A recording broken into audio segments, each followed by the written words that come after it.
intended to be agreed to.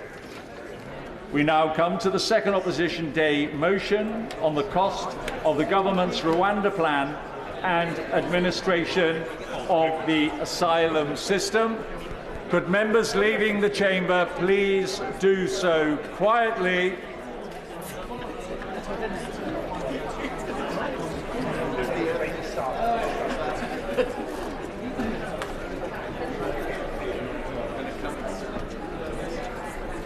Could members please leave the chamber quietly? I call Yvette Cooper to move.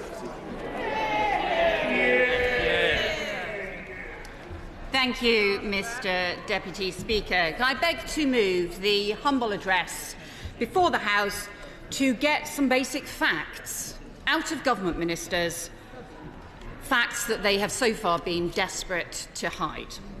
Facts about the Rwanda scheme, facts about the asylum backlog, just basic facts about policies that the government claims are their flagships, policies that in fact are failing. Because taxpayers have a right to know how much of their money this government has promised to the Rwandan government in exchange, frankly, for a series of press releases. And yes, more Home Secretaries than asylum seekers have so far been sent to Rwanda on some pretty expensive trips. They've turned out to be an average cost of around £100 million a trip so far. The public also has a right to know what's really happened to the asylum backlog, which still stands at nearly 100,000 cases, and where a total of 35,000 cases have been removed from the figures in the last year, with no answers on why and where those people are, whether they are still in the UK or whether the Home Office has lost them. So basic facts that we need to know, particularly the facts that we need about the Rwanda policy in advance of the debates in Parliament next week. And the reason that it matters, we know these facts about the cost, is because we now know that the Prime Minister himself, when he was Chancellor, had huge doubts about both the costs and the efficacy of the scheme. Yet he's still going ahead with it, and he still won't tell us what those costs and those doubts were. We know now from papers leaked to the BBC that the then Chancellor, now Prime Minister, said the deterrent won't work. That he was so sceptical about the scheme he tried to cancel it in the leadership election and had to be persuaded against doing so, and that he pushed for smaller volumes and lower costs, and yet he won't tell us what the final agreement on costs and numbers was between the Home Office and the Treasury, whether it's true that he watered down the scheme, just as the former Home Secretary claims he watered down so many of her proposals. We still need to know the facts. Because the Prime Minister is still going ahead with a scheme he doesn't believe in, doesn't think will work, knows is extortionately expensive because he is too weak not to. And you can see it in his face that he doesn't support it. He doesn't really believe it. He's just desperately hoping for, in the words of the former Immigration Minister, one or two symbolic flights off before the next election, even if everyone ends up being sent back again, even if the whole thing collapses after that, even if it costs a total fortune, because he's not planning to tell anyone before the election what the total costs are. Because in the end, the only deterrence it appears the Prime Minister actually believes in is deterring his backbenchers from getting rid of him. Because it's weak, weak, weak. And yet the taxpayer is paying the price. It is a totally farcical situation. A Prime Minister who doesn't think it's a deterrent, a Home Secretary who thinks it's batshit, a former Home Secretary who says it won't work, a former Immigration Minister who says it doesn't do the job, and everyone who thinks what we've got is a sham and an incredibly expensive one, with the taxpayer being conned. So, if ministers disagree with everything that I just said to describe their plans, then what is there to hide? Tell us the facts and show us where all of that is wrong. I'm grateful to the Shadow Home Secretary because we do know a few facts here, and one of the facts we know is that this scheme has been in the making for 18 months. In that 18 months, the money that has been spent on it would have employed 6,000 caseworkers in the Home Office. Might that not have been a better way of proceeding? Well, I think the honourable member is right. There are many ways in which the hundreds of millions of pounds spent could alternatively have been invested. It is probably roughly equivalent to about a third of the budget of the National Crime Agency, for example, could have taken action on criminal gangs. So the honourable member is right that we do know some figures about the costs of the Rwanda scheme. We know ministers wrote a cheque for £120 million in April 2022, then another £20 million in summer of 2022. They didn't want to then tell us anything more at all, and it's only because, thanks to the Rwandan government and the information that they provided to the IMF, that the Home Office has been forced to give us a bit more information. So now, against ministers' will, we know they've written another cheque for £100 million during 2023, and they promised another £50 million in the spring of this year, just a few months' time. So, £290 million of cheques to Rwanda for no asylum seekers to be sent, £290 million to send more Home Secretaries than asylum seekers, nearly £100 million per Home Secretary trip, and there's more. The Permanent Secretary has admitted there is a further payment planned for 2025 and another one for 2026. All independent of whether any asylum seekers are ever sent. I asked the Home Secretary in December whether, in fact, these payments were also £50 million each. He said he was happy to confirm that. The following morning, it was put to him in the media interviews that the government was now spending £400 million on Rwanda, and he didn't deny it. So we can only conclude that the sums are indeed nearer £400 million, independent of what happens with this law, with the plans, with the flights. £400 million. Cheques written to Rwanda that could have been invested in tackling criminal gangs, could have been invested in making a difference. And if they're not £400 million, then again, tell us what the actual figures are. We're waiting on that. The Right Honourable Lady is making a very persuasive case, with which I agree entirely. But could she tell me, does the Labour Party have any moral or ethical opposition to processing in third countries? Well, we already have, within the UK asylum system, and have had for a very long time, processing in other countries. For example, the Homes for Ukraine scheme that I think he and I both support means processing cases when they are in other countries. It's also what happened in the Hong Kong scheme as well. So, Mr Deputy Speaker, we know that this is now £400 million. We can conclude it is possibly considerably more. There are additional per-person costs if anyone is actually sent. According to the treaty, to cover their asylum processing, to cover their accommodation costs for 5 years, to cover them for 3 meals a day for 5 years. That is in the treaty. But the government won't tell us how much all of that adds up to. We know from the Illegal Migration Act impact assessment that the Home Office were prepared to say the average cost of sending someone to a theoretical third country would be £169,000, a remarkable level of precision for a figure picked out of thin air. They won't have chosen a figure, however, for that dossier that was higher than the Rwanda costs, because they won't be assuming that they have to pay 5 years of 3 meals a day everywhere. So that suggests the actual figure per person is higher. What, maybe nearer 200,000 per person? Again, if that's wrong, tell us. Because otherwise what it suggests is that if the Home Office manages to sort their legal wrangles and get flights off the ground, there is another whopping bill coming. Suppose they manage to send 100 people to Rwanda this year, because that's the capacity that the Court of Appeal said Rwanda had. Well, that means another £20 million cheque. And if that's wrong, again, tell us the additional per-person costs. Now, ministers say that they can't possibly tell us any of these things because it is somehow commercially confidential. What a load of total nonsense. This isn't a contract with a company with shareholders and intellectual property rights and competitors who won't bid if they think all their cost details will be scrutinised by other companies. This is an agreement with a sovereign state. If the Kigali government chooses to contract out to a private provider on housing, that might have some commercial considerations, but that's a matter for them, not for us. They claim that somehow it'll make it harder to agree deals. Well, that's just, again, they're making up these arguments because they're embarrassed by not wanting to reveal the figures.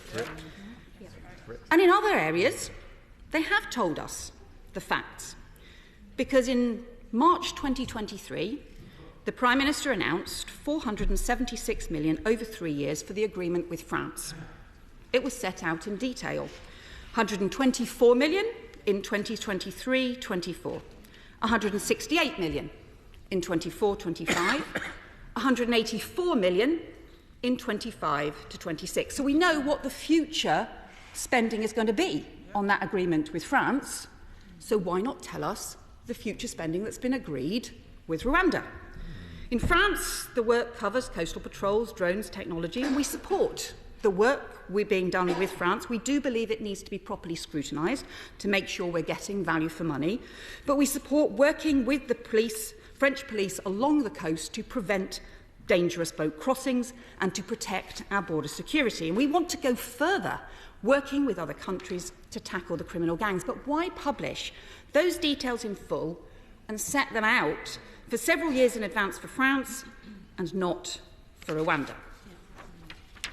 And they can't claim that that's because, well, they might be trying to negotiate other agreements with other countries compared to Rwanda and not with France, because they might have to, in future, negotiate future agreements with Belgium, with the Dutch police, and with other governments, given that the Borders Inspectorate has pointed out that many of the smuggler routes pass through there. But that's not preventing them being public about the facts on the France scheme. So it's time the government just gave us the facts that Parliament would normally be entitled to, that the public, and crucially the taxpayer, should be entitled to. How much of taxpayers' money have they promised to Rwanda for a scheme that is failing? How much? So, the motion sets out some of the facts that we want: payments made or scheduled, including the 4th and 5th year figures, the per-person costs, the memorandum of understanding that sets out the money agreement, and the agreement between the Home Office and the Treasury while the Prime Minister was Chancellor on costs and numbers, so that we can see what doubts the Prime Minister had, so that everybody has a chance to see those, rather than him hiding them away and not letting the taxpayer see the facts. And so we're holding this Opposition Day debate to give the government the chance to give us the proper figures that cross-party select committees, the PAC, the Home Affairs Select Committee and the Liaison Committee, have been asking for. Of course, they've also claimed that none of this matters because it's going to be outweighed by savings from asylum hotels. We'll have to break it to them. All of this money for Rwanda is in addition to asylum hotels. It's been reported this week the Prime Minister has told the Home Office to keep open some asylum hotels. We know their plans for bases and barges have been unravelling. 100 people moved quietly out of Wethersfield in the Home Secretary's constituency and moved into hotels. Plans to put people into Catterick in the Prime Minister's constituency now dropped. It's costing more to keep people on the Bibby Stockholm than it is in hotels. It is total chaos and a total mess, and it is why there are 20% more people in asylum hotels than there were a year ago when the Prime Minister promised to end them. Rwanda doesn't change any of that.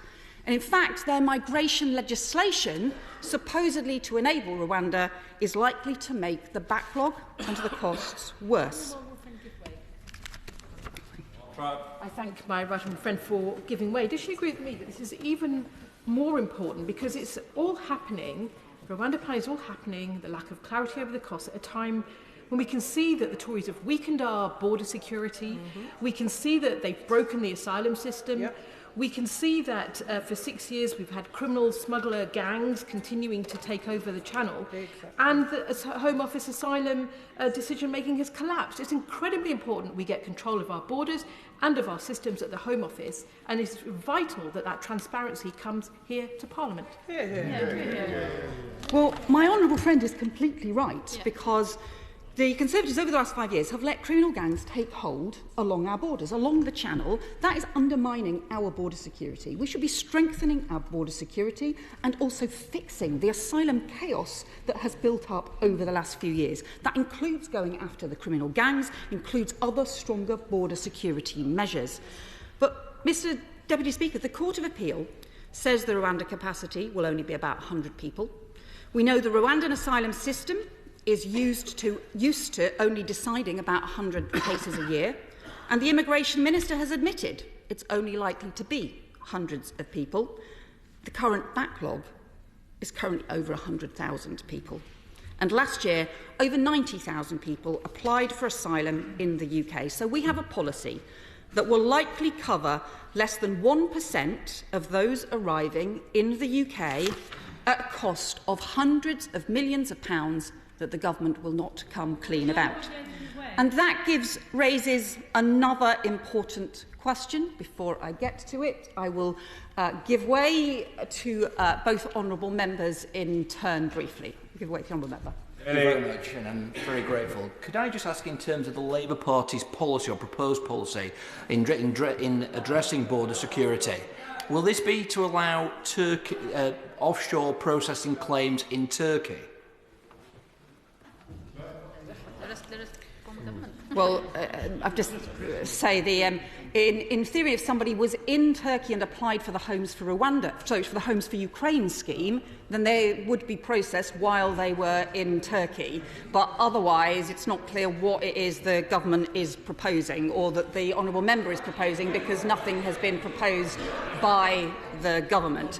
What Labour is proposing is to go after the criminal gangs, including a new cross-border unit, stronger security powers for that cross-border unit, a new security agreement with other European countries, and stopping the boats before they get to the French coast by going after the supply chain of the criminal gangs, and tackling the fact that under the Conservatives there has been a 30% drop in convictions for people smugglers, which just shows they are simply not taking action on the smuggler gangs. Instead, they've let them take hold.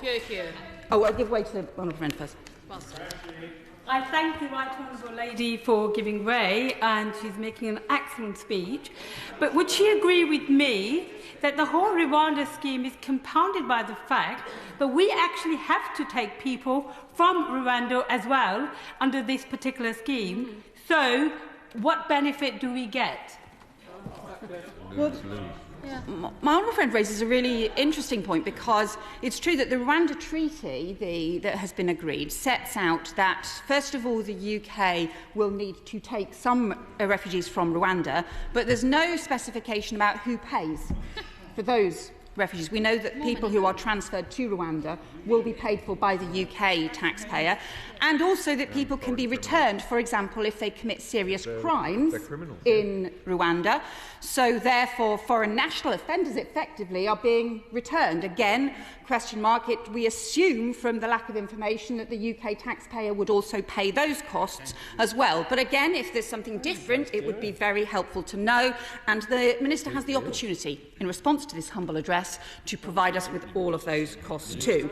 And this is also an opportunity to, I will give way to my honourable friend in a second, it also raises another important question that we've not yet had answers to, which is about the Illegal Migration Act.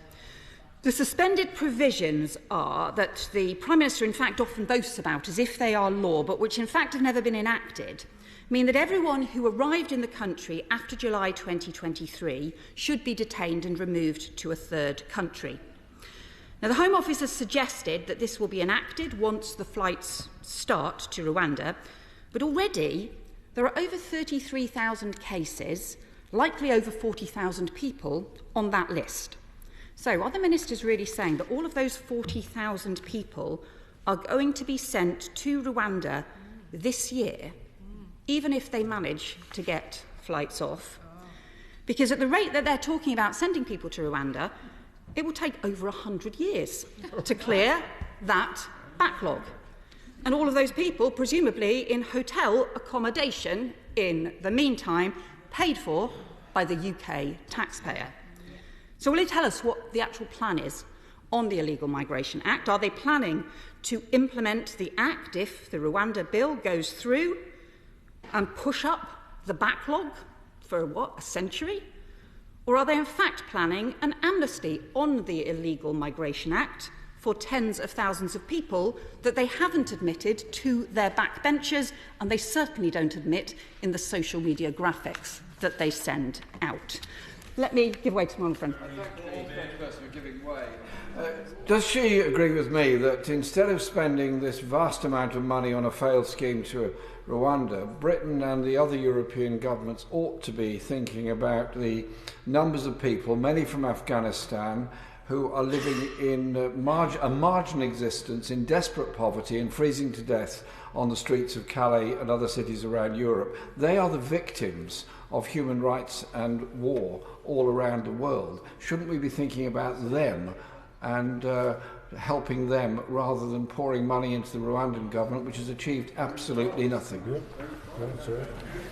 Well, my honourable friend makes an important point about particularly the issues around Afghanistan, where we know that there's been huge persecution by the Taliban. We also know there are people who helped our armed forces and who worked for the UK government effectively in Afghanistan, and as a result of that have been targeted by the Taliban.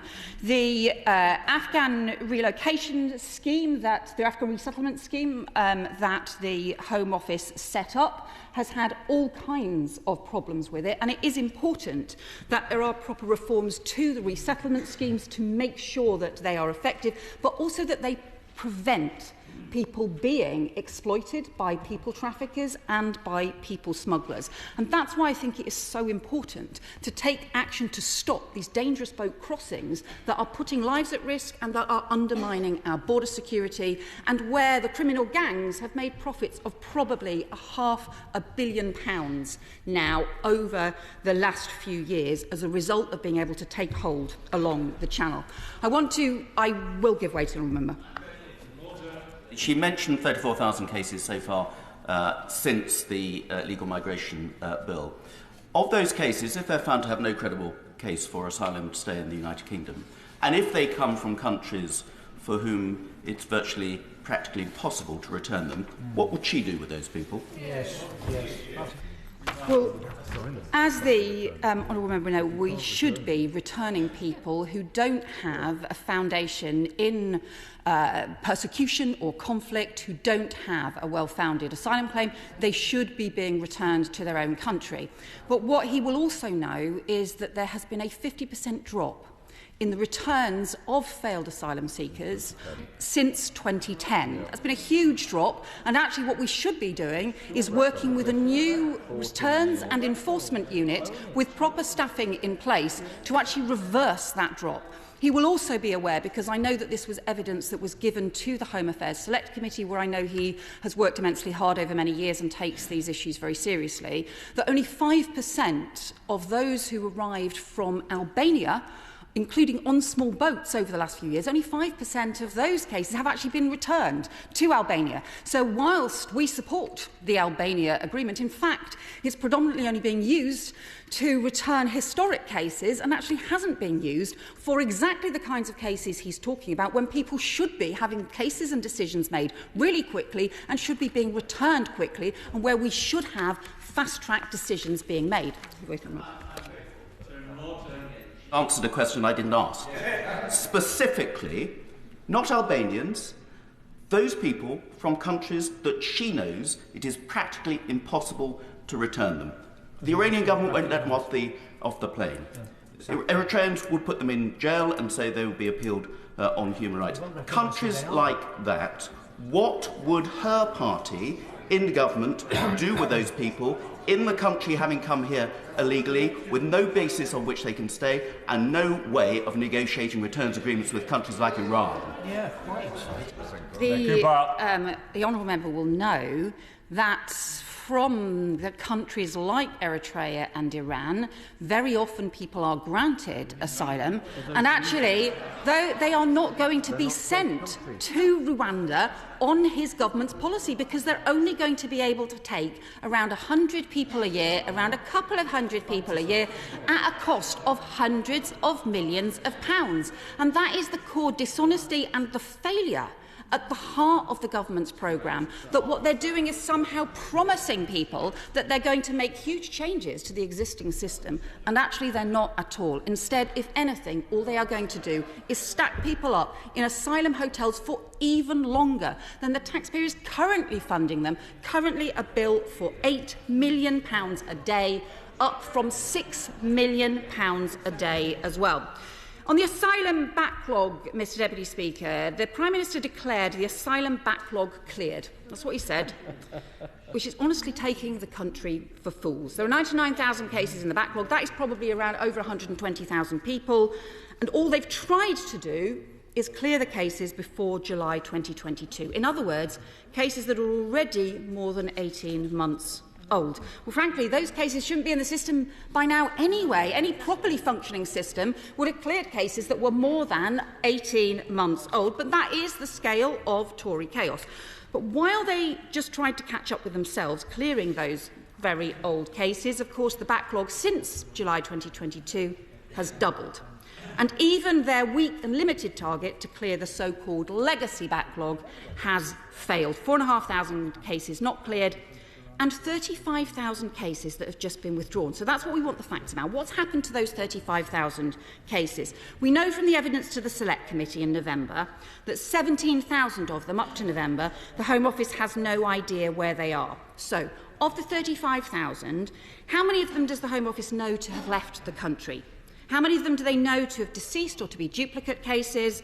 But how many are people who are probably still here, maybe working illegally, maybe starting their asylum application all over again, going back to the beginning of the system, maybe destitute on the streets, whatever has happened to them, still here and the Home Office not having a clue. So can you give us that breakdown of the 35,000? Because otherwise, and whether there's enforcement action taken, if those cases are people who shouldn't be here, because otherwise all this looks like is more smoke and mirrors from a dodgy salesman PM.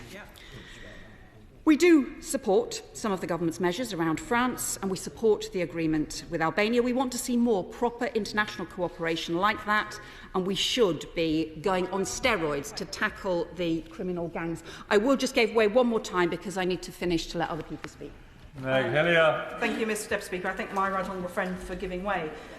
She will recall that at the end of the last Labour government, there were returns at the rate of one every 8 minutes. Doesn't that really demonstrate that where there's a will to deal with this, we can tackle those who shouldn't be in the country and welcome those who should? Well, my honourable friend is right, and that's why we, Labour will set up a new returns unit, 1,000-strong staff to do returns and enforcement, to actually get returns agreements in place, to go through individual cases and to reverse this 50% drop in the returns that has taken place since 2010.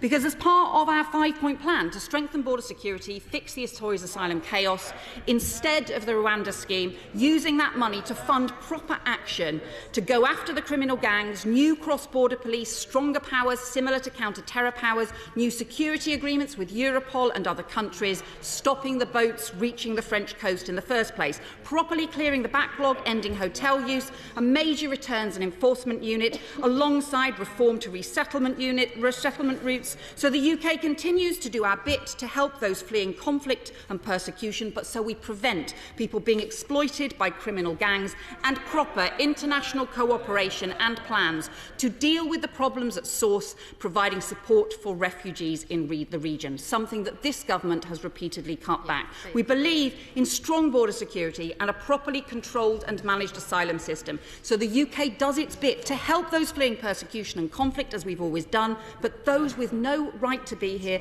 are swiftly returned. Under the Tories, We have none of those things. We just have chaos. We just have a con. 5 broken promises from a failing Prime Minister. To clear the backlog, it's still 100,000. To stop the boats last year, it was the second highest on record. To end hotel use, instead it went up, not down. To return everyone when returns are down 50%. To pass a new law, which, to be fair, he did pass a new law, he just didn't implement it. And that is the problem with this Prime Minister. Shiny graphics, but shoddy gimmicks.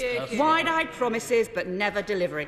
They all know it. They all know it. That's why all of them should be calling for the same facts as us, because it will expose what is really going on in this government, the con on everyone. So stop letting their own front bench play smoke and mirrors. They should be asking for those figures. The House should be getting those figures. Those are the figures we need. That is what the humble address should deliver. I move it to put it to the House. Question is, as on the order paper, Minister Tom Pursglove. Well, thank you, Mr Deputy Speaker. And the opposition benches may not believe this, but I have to say that I'm very grateful to them for giving us this opportunity this afternoon to debate this important issue, one that undoubtedly matters to people across this country, and let's set the record straight. And I'm grateful because it does provide me with the opportunity to highlight the fact that this government has a plan, a credible plan, to tackle illegal migration. And some things never change. When I moved on to the DWP in October 2022, the party opposite had no credible plan. I returned 14 months later, and guess what? There's still no credible plan. Some things never change. And it's same old Labour, ignoring the British people's priorities, wanting to try and glide to power under the radar without saying anything credible about these issues. In contrast, we have a credible plan and we are working through it. It is delivering results. And one aspect, one plank of that plan should not be seen in isolation. It needs to be seen in a joined-up way. Small boats arrivals to the UK were down by a third last year. And they may not want to hear that, but that reflects the fact that the plan and the earlier steps that were taken are working. This bucked the trend that was seen across Europe, where illegal migration had risen. And our European partners are following our lead, with Italy, Germany, Austria and others all exploring models similar to ours. The government met its target of eliminating the legacy asylum backlog, and there is improved efficiency across the system, and we will take forward that learning as we set about dealing with the outstanding cases. The use of hotels to accommodate asylum seekers is costing the taxpayer over £8 million each day. And one thing is for sure, is that if we were to take the do-nothing approach, to do absolutely nothing about the flow of cases into the system, which is precisely what her policy would result in, all you would see is ballooning costs. That's unfair, that's unsustainable, and that's why we've taken concrete steps to return hotels to their rightful uses, with 50 due to be handed back to the community this month. And I'll gladly give way to the Honourable Lady. Thank the Minister for giving way on that point in terms of hotels. And I hope that the Minister has had an opportunity to visit some of these hotels. It's not just about the costs, which are increasing. It's about the situation and dire conditions that people waiting for their claims to be assessed have to go through. Families living in rooms, no access to food, no access for space for their children to learn. It is not a nice environment for people who just want their claims assessed. Will the Minister get to grips with that, please? I think it is absolutely right that the government prioritises closing hotels. That is a policy that we have set, that we are delivering against. They keep saying that it's going up. What we are seeing is hotels being closed. That is happening week on week, and we will continue to sustain that process. I'll gladly give way to the Shadow Home Secretary. Perhaps she'll have a credible policy to put to the House. Would he confirm that the latest figures are that the number of people in asylum hotels is 20% higher than last December, when the Prime Minister promised to end asylum hotel use, and that the costs have gone up from £6 million a day, when the Prime Minister complained about it last December, to over £8 million a day, as he just said today? Yes or no? Yes. The fact is that we are closing asylum hotels, and it is absolutely the right strategy to take. And what I might say is that I regularly hear from colleagues across this House complaining about hotels being open in their constituencies. I want to get on and close those hotels. My colleagues want to get on and close those hotels, and that is precisely what we will do. And to just continue with the status quo in the way that the Honourable Lady, the Right Honourable Lady, advocates in terms of the flow of people into the system is not sustainable. And don't forget that all of those individuals who are making these perilous crossings of the Channel, facilitated by evil criminal gangs, are all coming from what is a fundamentally safe country, and that is why, through the multifaceted approach to this issue, we will get to grips with it. Because we are attacking illegal migration at every stage through work at both home and abroad. Mr Deputy Speaker, I'll gladly give way to my honourable friend. Thank you very much. The Minister may be aware that the Great Northern Hotel, which was once the flagship hotel for Peterborough, was asylum accommodation. But a Peterborough-based campaign means that that hotel has been stood down and now plans to be part, or could be part, of the £70 million regeneration package in the Station Quarter. But is he surprised to learn that Labour councillors in Peterborough oppose that and want the Great Northern Hotel to remain a migrant hostel asylum accommodation? Disgraceful. I mean, I have to say to my honourable friend that there are very few things that surprise me about the Labour Party, and often the things that they say and do not always match the rhetoric of the front bench. And their policies around this, or lack of, speak for themselves in this regard. The fact is that my honourable friend was an ardent advocate for getting that hotel closed. I'm grateful for the representations that he has made, and as a government we will continue with the mission that we are on, which is to get this issue under control, to close these hotels and to make sure that our borders and migration system is sustainable for the future. And Mr Deputy Speaker, I'll gladly give way to my honourable friend. Thank you very much, and I thank the Minister for giving way. This is called a plan, but actually it's a strategy. The strategy is this: to dissuade, to deter people from getting in boats and crossing the Channel at huge risk. Yes. So Rwanda, it may cost, but actually the implications are far bigger than just sending people to Rwanda. I think the key point that my right honourable friend has made is that he recognises that this is one part of the overarching strategy that we are taking forward to address this issue. Let's not forget that if we had taken the advice of the benches opposite, who, by the way, have voted against so many of the measures that we put in place to try and address this, what we would not have seen is crossings down by a third. What we would not have seen is the Albanian arrivals dropping by 90%. What we would not have seen is hotels being closed. It's fortunate that we didn't take their advice, but I dread to think what the situation would be had we done so. I'll gladly give way to him. Honourable gentleman, but he says he has a plan, but of course over the last 2 years this is the third plan. We had the Illegal Immigration Act, not worked. We had the Nationalities and Borders Act. We were told it was going to stop the boats. And now we've got the Rwanda bill, which we're told has been watered down because Rwanda themselves wanted to comply with international law and conventions that the Tories wanted to breach. So how is that consistent with their claim of taking back control of our borders when Rwanda are dictating to us what our immigration policy is? It is rather ironic, is it not, hearing from members opposite, and I well remember actually the Shadow Home Secretary being one of the leading lights of the effort to try and keep us in the European Union. I know where her instincts lie on these issues. She was very happy to continue with the free movement of people. She was very willing to have that open door border approach. And he's cited rhetoric from the referendum campaign, but he too has voted against every single measure that we have tried to take forward to make progress on this. But the good news for him is that there is an opportunity to put all of that right and to be in the lobbies next week when we consider the bill, to make sure that we can get on and operationalise this very plan. They keep saying it's a waste of money. They could actually get in the lobbies behind it and help to operationalise it. I'll give way to him.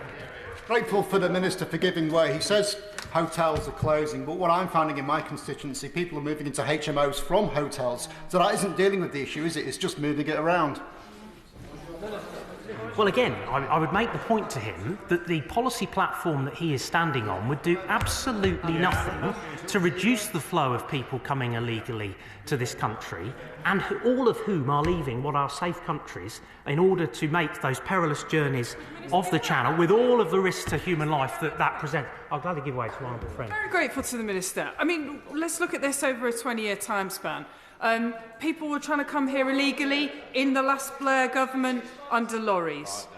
We did a load of work. We put X-ray scanners in. We stopped that criminal trade. They're now trying to come by boats. We're putting the work in. We're trying to stop that. Does he agree with me that Labour didn't solve the original problem and they've got no plan to solve the current one? I think it's fair to say that I agree with her on both fronts. And, Mr Deputy Speaker, it's important to recognise that this is one of the biggest issues of our time, and the British people want it dealt with once and for all, and so does this government. Our position is clear.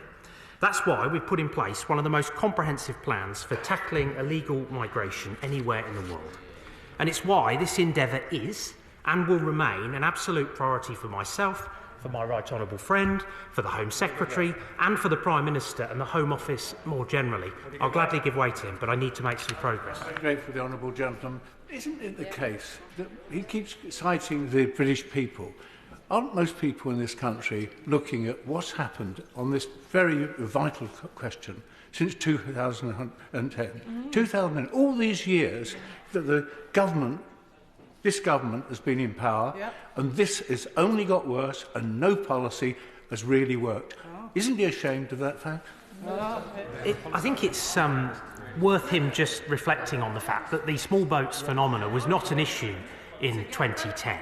And again, yet another Labour member of this House who has voted repeatedly against the various efforts that we have sought to make that have started to really deliver on the progress that I believe the British people want to see.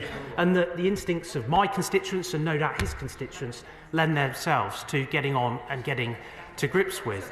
And that is a fact. The record speaks to that fact, and we will continue to not take the advice of those who would do very little, if anything, to address this issue, and we will get on with delivering on this plan.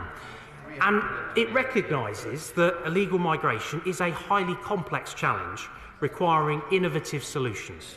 In the Rwanda Partnership, we have just such a solution. We're sending the crystal clear message to those thinking about crossing the Channel to get to the UK that they'll not be able to stay. And let's not forget, as I've said repeatedly, that all those are leaving what are fundamentally safe countries to make those crossings which have been organised by criminal fraternities. Of course, it's true to say that the creation and implementation of a novel approach such as this comes with an expected cost. To date, £240 million has been paid to Rwanda, and those figures have been provided to Parliament. The funding arrangement is seeing the economy of Rwanda boosted, which will benefit both host communities and those relocated there, going to areas such as agriculture, jobs and infrastructure. We've also provided an upfront credit to pay for start-up costs in advance of flights. And while we don't agree with all of the Supreme Court's conclusions, we respect the court. Last month, the Home Secretary signed a new internationally legally binding treaty to address the Supreme Court's conclusions. Crucially, the treaty removes the risk of refoulement and provides an excellent standard of care for all those relocated. Both countries' adherence to their obligations will be robustly monitored. The High Court and the Court of Appeal already confirmed the principle of the partnership to remove those with no right to be here to a safe third country, and that is lawful and compliant with the Refugee Convention. I'll gladly give way to the chairman of the committee. I thank the Minister for finally giving way to me. He's skipped over the costs, though, of the Rwanda scheme. Yes, we know about the 240 million and the 50 million next year, only, as my right honourable friend said, because it was it emerged from the Rwandan government. That's being investigated. But can he not just share with the House what the total cost of this scheme is?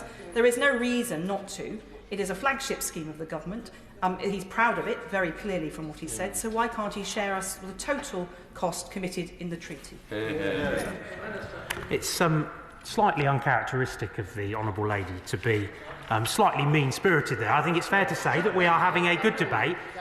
the front bench on both sides have taken many interventions, and we have, as government, provided those costings to Parliament, and we will continue to report in the annual report and accounts in the way that is perfectly normal, is perfectly reasonable, perfectly respectable about costs moving forward. The courts acknowledge that Rwanda entered the partnership. I'll give way to the Shadow Home Secretary one last time because I have been generous and I'm conscious there's a lot of members who'd like to speak. The Minister has been generous.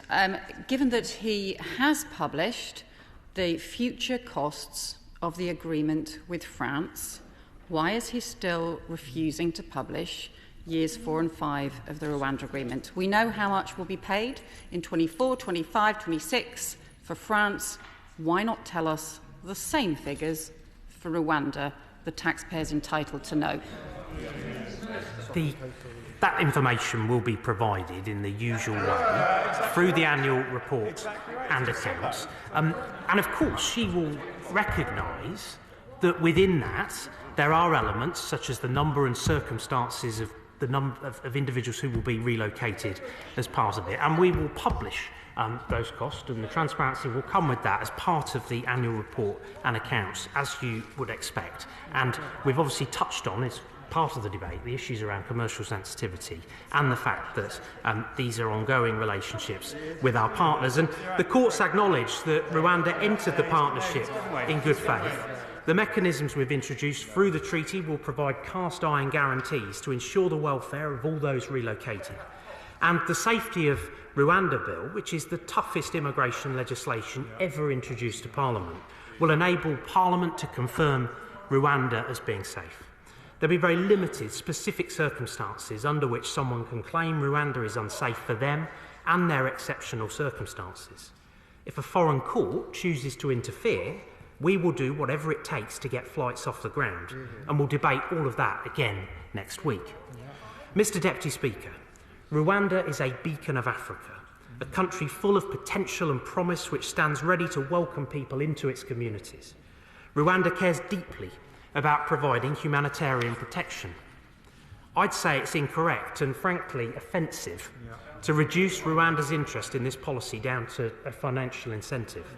And claims like that are often made by people who've never been and who choose particularly to ignore the brilliant work that Rwanda does with the UNHCR to provide sanctuary to many people in a spirit of partnership, and is something that I think should be celebrated and welcomed and not traduced. To be clear, the government of Rwanda did not ask for money to sign the treaty, nor did we offer any. That said, Mr. Deputy Speaker, doing nothing is not a free option. It's right that there's additional funding to reflect the costs in the future. The total cost of the partnership will depend on the number of people relocated, timing of when it occurs, and outcomes of individual cases. Rwanda has the capacity to deliver on this uncapped partnership, and we've been working with them to build their capacity over the last year. As I say, it already hosts 135,000 refugees and asylum seekers, working with the UNHCR and other partners. We must stop the boats and save lives. The moral imperative could not be clearer. Ensuring that those who arrive in the UK through unnecessary, illegal and dangerous means, not being able to stay here, should prove a deterrent to others who may try to do the same thing. We need to stop criminal gangs from profiting from this through decisive action. We know that deterrents work. We've seen that clearly demonstrated through the returns agreement with Albania. This strong deterrent has seen us return 5,000 Albanians in 2023 alone, and Albania arrivals fall by 90%. Mr. Deputy Speaker, we want every people smuggler to know that the UK is off limits, and we will not tolerate any further loss of life. Neither will we accept the strain that high levels of illegal migration place on our communities and our public services. To the criminal gangs profiting off of misery, we say to you, your despicable business model will no longer be viable. We remain firmly committed to getting flights off the ground to Rwanda as soon as possible. We want the British people to know that we're putting them and their interests first. We will not be deterred. We accept and embrace the challenge. Unlike them, We have a credible plan, we're working through it, and we're making progress. And by sticking the course, we can and we will stop the boats. Yeah. Order. Order. Order. There are some 14 members who are seeking to take part in debate. We have to go into the wind-ups at about 20 to 7. By my miserable maths, that means I need to put an immediate time limit of 5 minutes on speeches after the SNP spokesman. I may have to bring that down. We'll see how we go. Alison Thewliss. Thank you very much, Mr Deputy Speaker. I would like to put on record yet again the SNP wholeheartedly oppose the principle of the Rwanda plan, of offshoring people as if they were some kind of tiresome trash that the UK doesn't want to deal with, a plan that amounts simply to state-sponsored people trafficking. It isn't just about the money, as Labour have set out in their motion today, as egregious and obscene a waste of money this is. It's about how we treat our fellow human beings. People who have experienced torture, seen their families murdered, are running from horrors that we are fortunate never to have known. They deserve much better than being yeeted to Rwanda, a country that the Supreme Court has found is both unsafe and without the administrative capacity to take on this sensitive role the UK government is putting upon them. According to the latest UNHCR data, the majority of those who do flee, some 69%, stay in neighbouring countries. Low and middle income countries currently host 75% of the world's refugees and other people in need of international protection. For those that do make it to our shores, they are more often than not already with ties to the UK, ties of a family, of language, or the long legacy of war and empire. UK ministers often make the wild assertion that the 110 million displaced people around the world are somehow all making their way to Dover, and that the Rwanda plan is some kind of deterrent. This is not an assertion based in reality. I would like to make some progress on the speech because, as the Deputy Speaker has said, we're quite short of time. To take Afghanistan as an example, 6 million Afghans have been classed by UNHCR as refugees. 91% of those Afghans have stayed in neighbouring countries. 3.5 million almost in Iran, just over 2 million in Pakistan. There are 239,600 in Germany, 71,200 in France, and just 12,200 in the UK, a mere 0.2% of the total. Yet Afghans have... Giveaway. If Scotland was an independent country, given there are 100 million people displaced, how many people would Scotland take in? I've just made the point that of those 110 million people, a very tiny proportion actually come. And I would also like to point out to him that putting a very specific number cap on things hasn't worked either. I remember the government across the way saying they were going to get net migration down to the tens of thousands, and that hasn't worked either. So our numbers are not worth speaking about in this debate in the way that he thinks that they are. It's a spurious argument, and he should learn to look much harder at this issue rather than putting a very basic interpretation onto this argument. What he ought to know is that Afghans have consistently made up a very high proportion of people coming across the Channel in small boats. And I have pointed out repeatedly in this place to various ministers at various times that this is a sign of the failure of the supposed safe and legal routes that they have set up. For every one Afghan who's arrived in a resettlement scheme, around 90 have arrived by small boat. Just imagine if the UK government schemes were not so riddled with incompetence. No Afghan need risk setting foot on a dinghy. No person need sell everything that they own, be exploited, beg, borrow and steal and be bonded in debt to people smugglers at all if they had schemes that actually worked. And it bears repeating that the only way to claim asylum is to get yourself to the UK. You can't claim an embassy overseas. Airlines and ferries won't board you if you don't have the requisite visa to get here. Small boats are very much the last resort, not an easy option. Their use has increased as the routes via lorries and other means have become more difficult. Ministers talk about the expense of the asylum system, but this has come about largely as a result of their own incompetent administration. Downgrading roles in asylum casework, creating a work culture so toxic that employees don't stay, a lack of expertise and unmanageable caseloads. The issues with the backlog are entirely of their own making, and they deserve no brownie points at all for attempting to fix what they broke. We know that the Home Office's new asylum backlog stands just shy of 100,000 people, people whose cases still require to be processed. And I see these folk at my surgeries each and every week, and they certainly don't perceive much of an improvement from the Home Office, despite the Minister's spin. Ministers appear to have massaged the figures to make their legacy backlog reduce from 92,000 to just under 5,000, but a cynic might wonder why around a third of these backlog cases are not actually decisions made, but withdrawals. Free Movement have said the heavy use of withdrawals to reduce the number of pending applications does make it look as though the backlog clearance was an exercise in number management more than anything else. And ministers can't tell us where these 31,000 people are within the system. These 30,000 people are within the system either.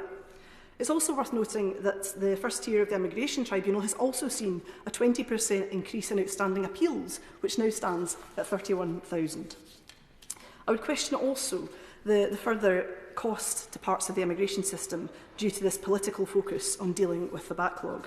For example, I have heard increasing instances of international student visas not being processed in time for the start of term, and people having to defer their studies because they've missed so much of the course that they can't turn up and go and study as they had planned to. For those that recall, in the previous debate, my mention of a Sudanese constituent whose wife has been shot in the leg while waiting a year and a half for a family reunion application. I wrote to the Home Secretary on this and finally received a letter from a civil servant saying, and I quote, "There are considerable delays in family reunion decision-making at this time, and applications are being considered out of the 60 working day service standard." I mean, 60 working days would have been quite good for this woman, because had it been processed in time at the time, she would have been out of Sudan before the current conflict broke out. Now she waits in a very unsafe situation for a minister to make progress on this matter. How long must she and others wait? The former Immigration Minister even admitted on TV in last August that processing asylum claims quickly just encourages more people to come. And of course, he's never presented evidence to back up that assertion. If delays of several years are a feature, not a bug, then Home Office ministers are on shaky ground when they girn about the costs of keeping asylum seekers in hotels. They have set the system up to work in this way. And quite aside from the eye-watering £8 million a day, over £3 billion a year, it costs to accommodate asylum seekers in inadequate hotel accommodation, there is a human cost in keeping people in limbo. The asylum seekers that I listen to want to be able to work, to contribute, to rebuild their lives. They are skilled, they are talented people with a lot to give to their communities. They are grateful for the opportunity. But the longer they are kept out of the labour market, prevented from working, they lose their skills, their confidence, and their mental health deteriorates. And I have seen far, far too many people at my advice surgeries who cannot understand a system that treats them with such disdain. A recent Scottish Government analysis paper draws an analysis from NISA which suggests that granting the right to work to people seeking asylum in Scotland would add £30 million per year on average to the Scottish economy if granted immediately on arrival, or £16 million per year if granted after a 6-month waiting period. Tax revenues increase, support costs reduce. Only a government so wedded to a toxic ideology would refuse to accept such a logical position. Stranger still, Mr Deputy Speaker, that this persists because we know in this place that all policies come through the Treasury. The Prime Minister himself apparently voiced concerns regarding the cost of the Rwanda policy during his time as Chancellor, as it was reported that he wished to pursue smaller volumes initially, 500 instead of 1,500 in the first year of the scheme, 3,000 instead of 5,000 in years 2 and 3. The paper seen by the BBC also suggested that he was reluctant to fund so-called Greek-style reception centres, sites where migrants could be housed rather than being put up in hotels. The documents say the Chancellor is refusing to fund any non-detained accommodation, e.g. Greek-style reception centres, because hotels are cheaper. We can see this quite clearly from the example of the Bibby Stockholm, which over £22 million is more expensive per night than putting people in hotels. Neither the Minister for Legal Migration and Delivery nor the Director-General for Migration and Borders at the Home Office could vouch for the value for money of this vessel or provide comparative figures when they came to the Home Affairs Select Committee in December. And the private companies who provide this accommodation, Mears, Serco, Clearspring, CTM and the rest, are raking it in. Misery is lucrative. Home Office ministers often talk up the nebulous concept of deterrence, but oddly enough can provide very little evidence to back it up. And we know from the papers seen by the BBC that the now Prime Minister, he didn't believe that the deterrent would work. Now he's Prime Minister, suddenly he will chuck any amount of money into the same vague concept. The Minister said it was the toughest bill ever, well, since the last one, and the one before that, neither of which have worked, and some of which haven't even been implemented. Free Movement have published a useful graph indicating that the Nationality and Borders Act and the Illegal Migration Act have not had any deterrent effect on figures. There is no evidence to suggest that this new Rwanda legislation will be any different. No wonder the current Home Secretary reportedly called it batshit. And it won't even work. And we know this because the Home Office have earmarked at least £700 million to manage small boats until 2030. If it was going to stop the boats, they wouldn't be earmarking this money in their budget for boats that they expect to keep coming. It's ludicrous. As well as being illegal and immoral, the Rwanda scheme is eye-wateringly expensive. The UK government's own figures estimate that removing each individual to Rwanda would cost £63,000 more than keeping them in the UK. And if the government were to send every asylum seeker who arrived last year, this would have cost £7.7 billion. £7.7 billion. The members opposite truly believe that this is a price worth paying, particularly when people are struggling to feed themselves in this country in a cost of living crisis. And given the absurd costs, the Home Office have been understandably reticent about providing more details of the scheme. Permanent Secretary Sir Matthew Rycroft initially provided details of the £140 million paid, £120 million through the Economic Transformation Integration Fund and a separate £20 million to cover set-up costs.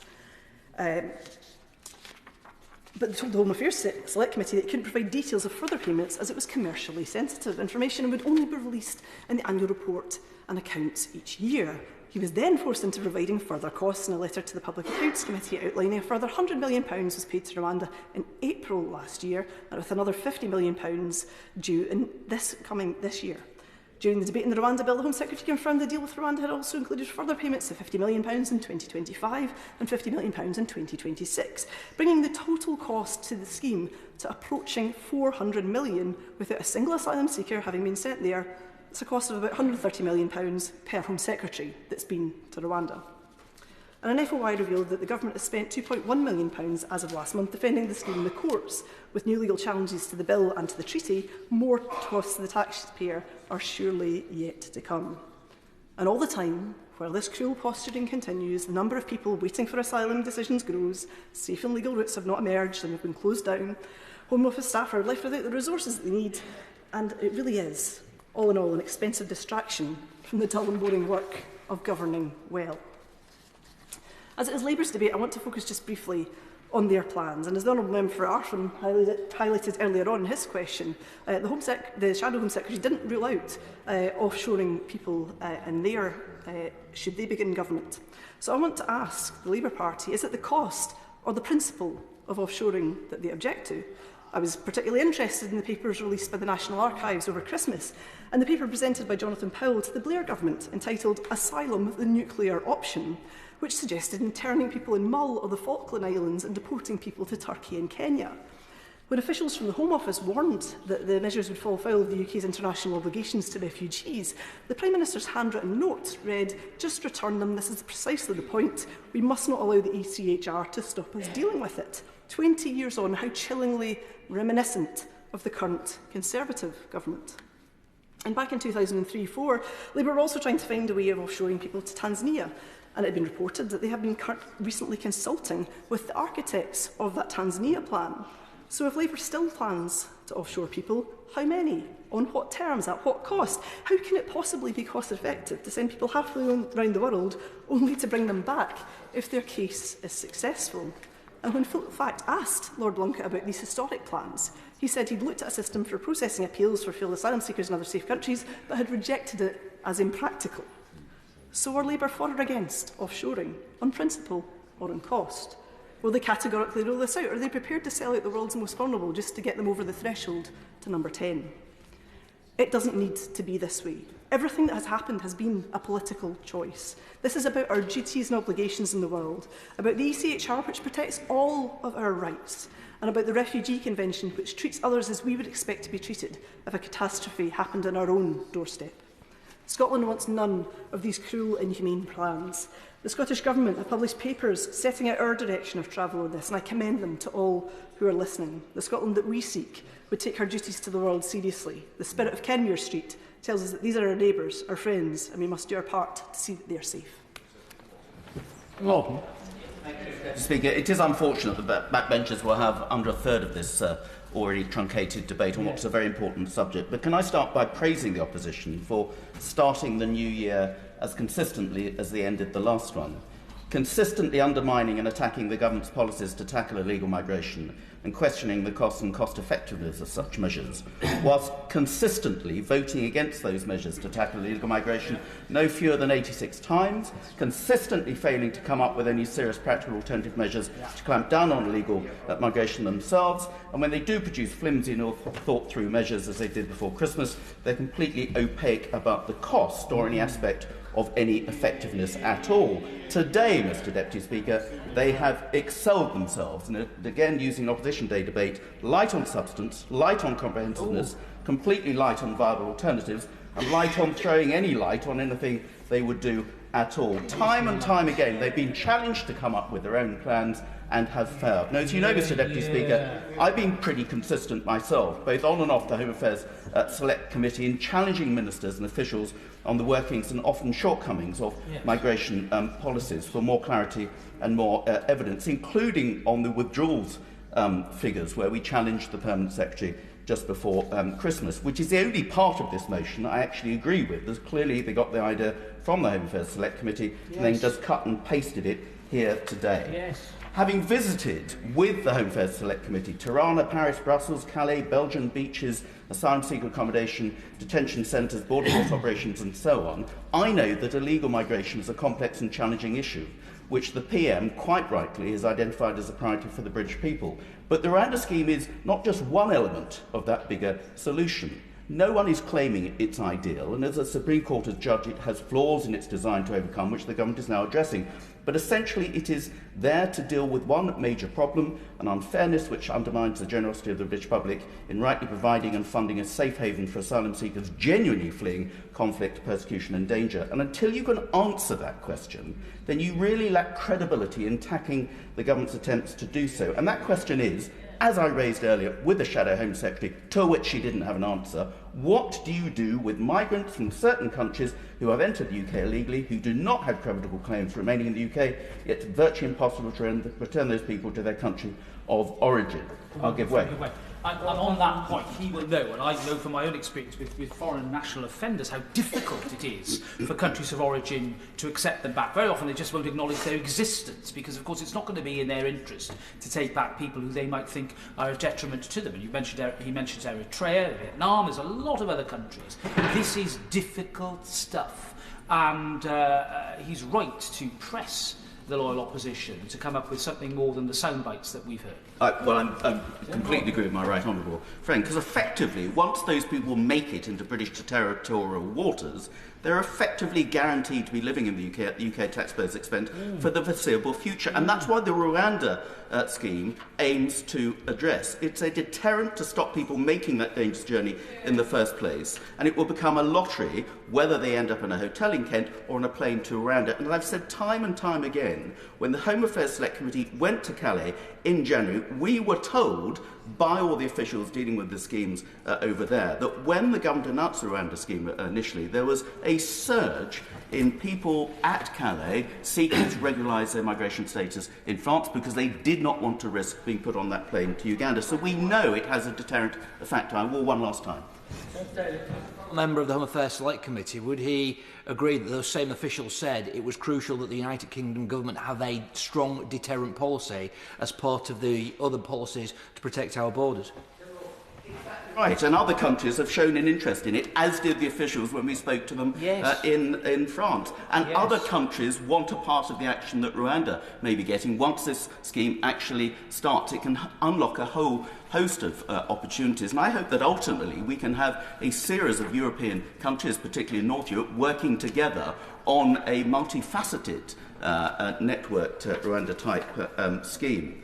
So people smugglers thrive on any attempts to suggest that schemes like this will actually not take off. So the opposition is doing a disservice and actually only playing into the hands of the people smugglers by trying to undermine the Rwanda scheme without coming up with any alternative that would seriously damage the trade of the people smugglers in the first place. So it's right that we should give the Rwanda scheme space to get off the ground, literally, and it's also right we should scrutinise the effectiveness of the scheme.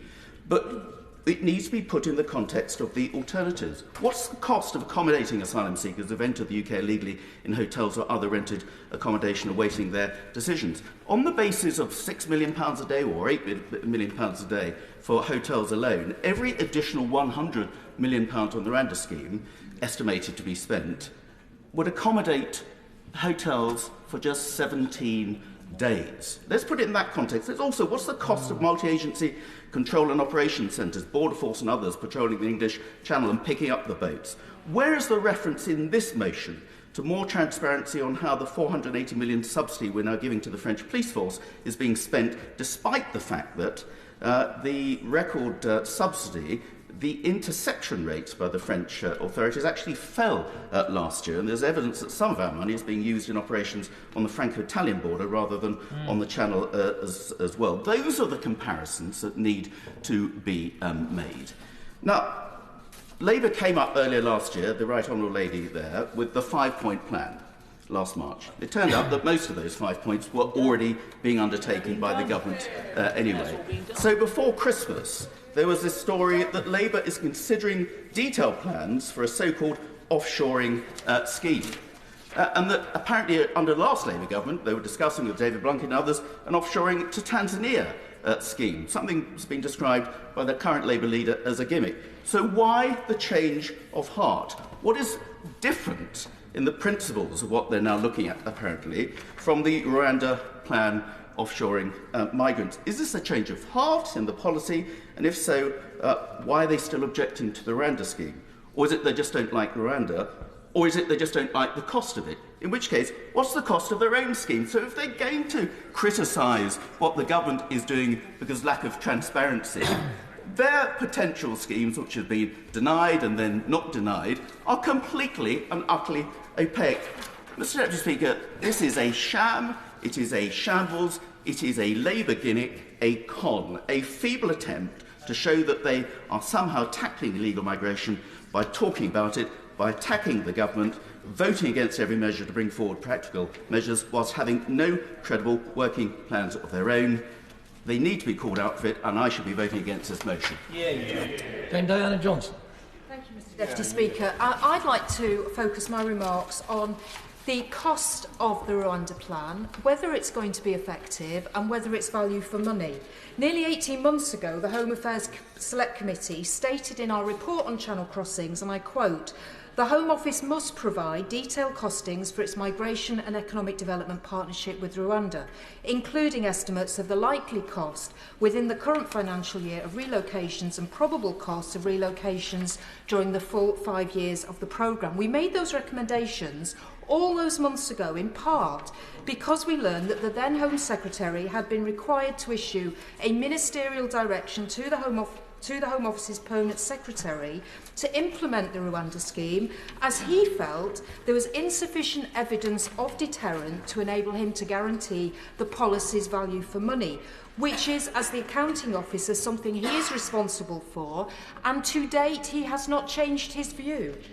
The issue and the use of public money for this controversial plan has been a source of contention amongst many from the get-go, which is why we believe transparency about the costs involved was vital for proper scrutiny and public trust in this policy. And yet, here we are with what limited information we do have about the scheme's costs, having dribbled out slowly and most recently accidentally via the International Monetary Fund's board papers. This is despite questions about the costs being repeatedly put by myself and other committees, including the Public Accounts Committees, over the last 18 months. And the most recent substantive update on costs came in a late-night letter from the Permanent Secretary to myself and the Chair of the Public Accounts Committee following that inadvertent disclosure via IMF papers. And we learned that following the £140 million paid to Rwanda in 22-23, there had been an additional £100 million in April 23, and a further £50 million would be paid in 24-25. But the deal with Rwanda is for 5 years, and we are yet to discover what the government has pledged to pay for the final 2 years of the scheme. Now, the justification, and I've heard it again today, is about commercial sensitivity. And yet, apparently, it is not so commercially sensitive that the cost can't be disclosed retrospectively via the annual accounts. Clearly, there's something there that doesn't add up, and I know the chair of the Public Accounts Committee shares my view on this, that in other instances, it's been possible to have regular updates on the spending on proposals and policies like this. Now, question marks don't just hang around over the fixed costs of the scheme, they also hang over the per-person cost of sending asylum seekers to Rwanda. We know the government has pledged to pay Rwanda a certain amount for each asylum seeker sent there to have their claim processed, but here again, we don't know how much, although it's of interest that the Home Office estimate in the Economic Impact Assessment of the Illegal Migration Act put the cost of relocating a single individual seeking asylum to a third country at £169,000, which represents, we are told, an additional cost incurred relative to processing an individual through the current migration system. We understand the cost of processing asylum claims here in the UK through the current migration system is around £12,000.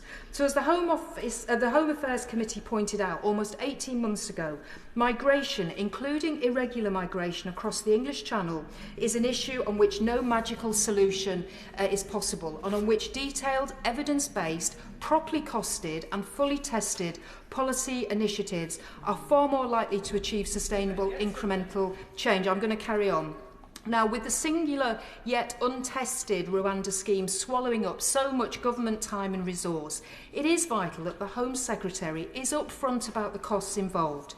This is about public money being paid by the UK to Rwanda on an issue of great concern to the British people. It's not private funds being exchanged between two companies. And as the Institute for Government point out, good scrutiny really can contribute to good government. Transparency is key to unlocking good public policy.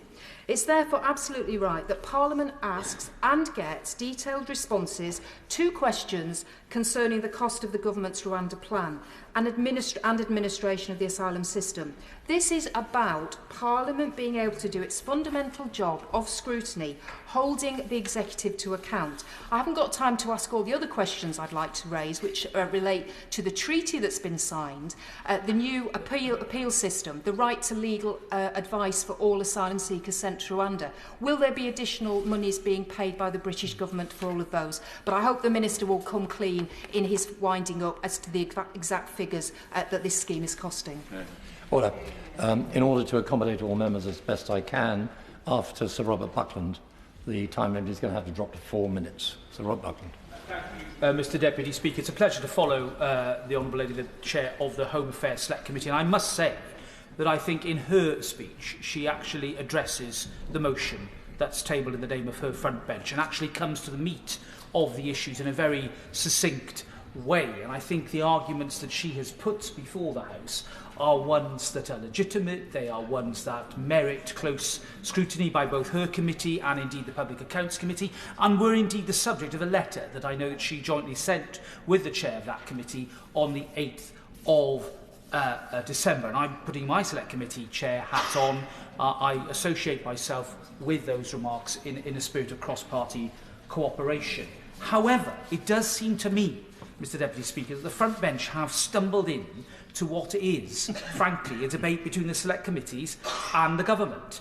And, frankly, they've missed a trick on this motion, because whilst we are now becoming used to humble addresses, they became very much a fad and a fashion, much beloved of the now leader of the opposition when he was Shadow Brexit Secretary back in 2017-2018. Those of us in that Parliament perhaps don't want to be reminded of those times. I certainly remember being on that front bench as Solicitor General during the great debate on the contempt of Parliament that we well, remember, I bear the scars on my back. I could simply fold my arms and say that humble addresses are very 2019 and perhaps we've moved on. But I don't do that because a number of humble addresses in the past, or resolutions related to humble addresses, have not related to disclosure to the full House, but disclosure direct to select committees. And here is the point that perhaps we could have reached some compromise on, because select committees are more than capable, through the good offices of their chairs and their clerks, to hold sensitive information in a confidential way and yet still provide that scrutiny and accountability that clearly Parliament is here to do. It's been done in the past, and it may well be on this occasion that my honourable and right honourable friends on the front bench should actively consider whether or not, if there is commercially sensitive information, it can be shared in a sensible way with the appropriate select committees. And I think the honourable lady, yes, and of course I'll give way.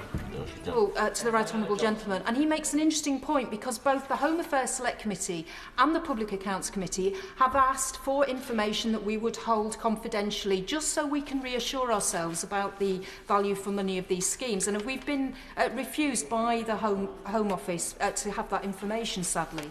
Well, I note that a letter was sent to the Permanent Secretary. I don't know whether I couldn't find a reply. It may well be they've not had a reply, that the committee's not had a reply. Well, I would suggest that civil servants in the Home Office need to respond with expedition to the committee, to come back to them with furnishing them with information. But it does seem to me that that is the way that we could have proceeded, and that the front bench have missed a trick here by actually couching their resolution in more specific terms, with the consent perhaps that I'm sure would have been forthcoming from the respective chairs of the select committees. But that's not the motion we have before us, Mr Deputy Speaker. I do hope...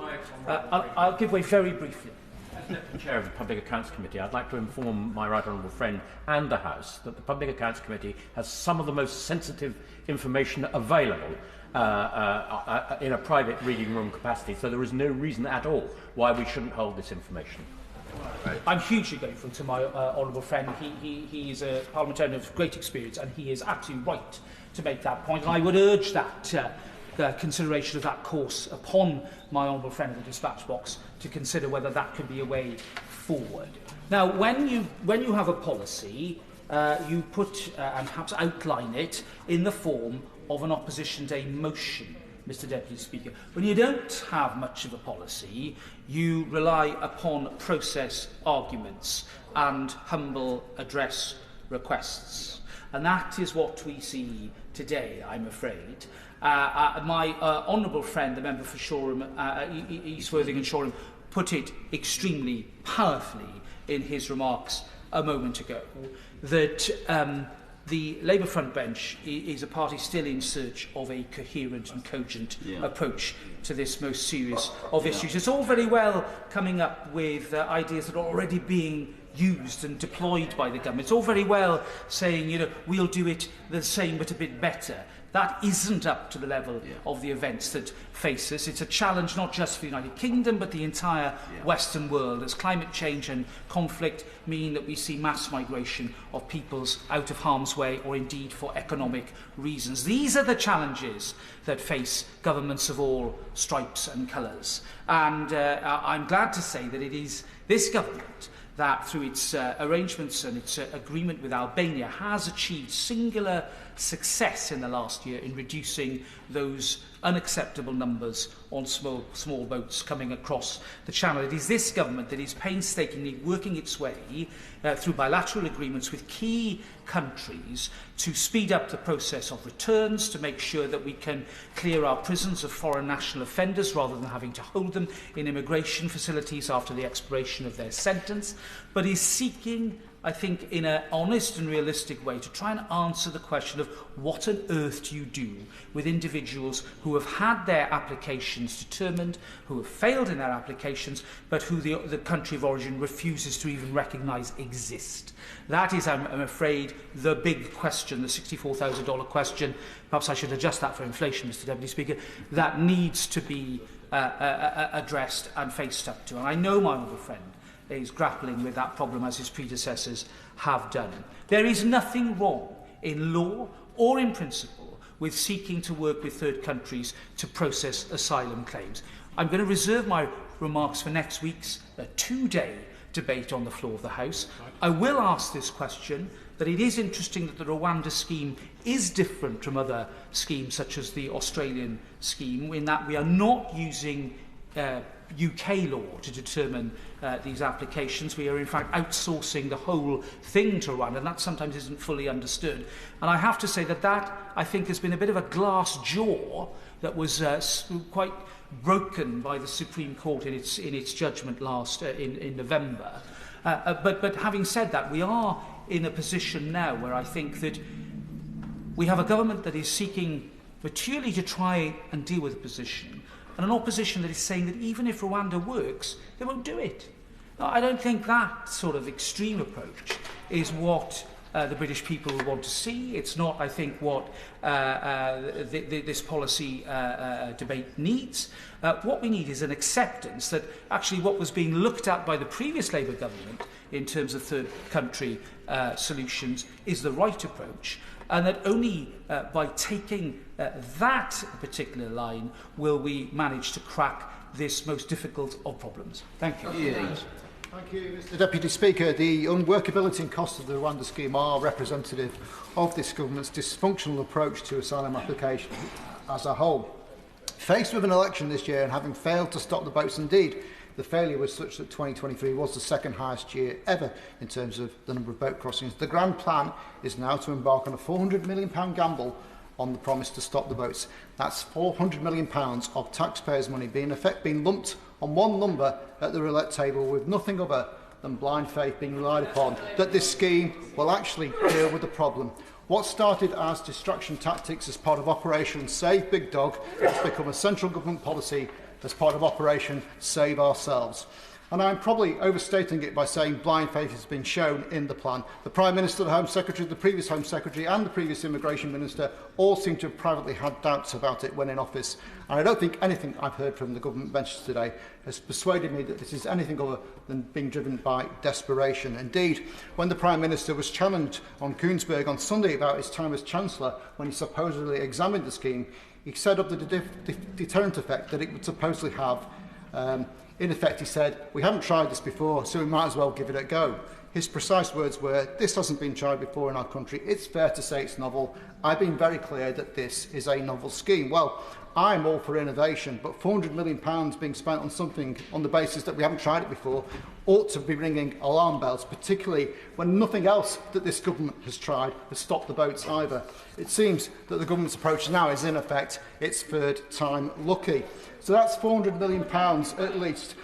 No, I haven't got time, sorry. So it's £400 million at least, and there may be other costs we don't know about, which is why our motion is so important. And I thought taking back control meant an end to handing over millions of pounds to foreign powers without anything coming back in return. The government's own impact assessment says it is uncertain what level of deterrence it will have, and given deterrence is the whole point of the bill, there really couldn't be a clearer case of the headline-first approach that this government takes from so many things, which is why from housing to health to education to the economy, we are in such a mess. The most optimistic scenario is that about 1% of those across the Channel can expect to be sent to Rwanda. That's if all the numerous hurdles we've talked about are overcome.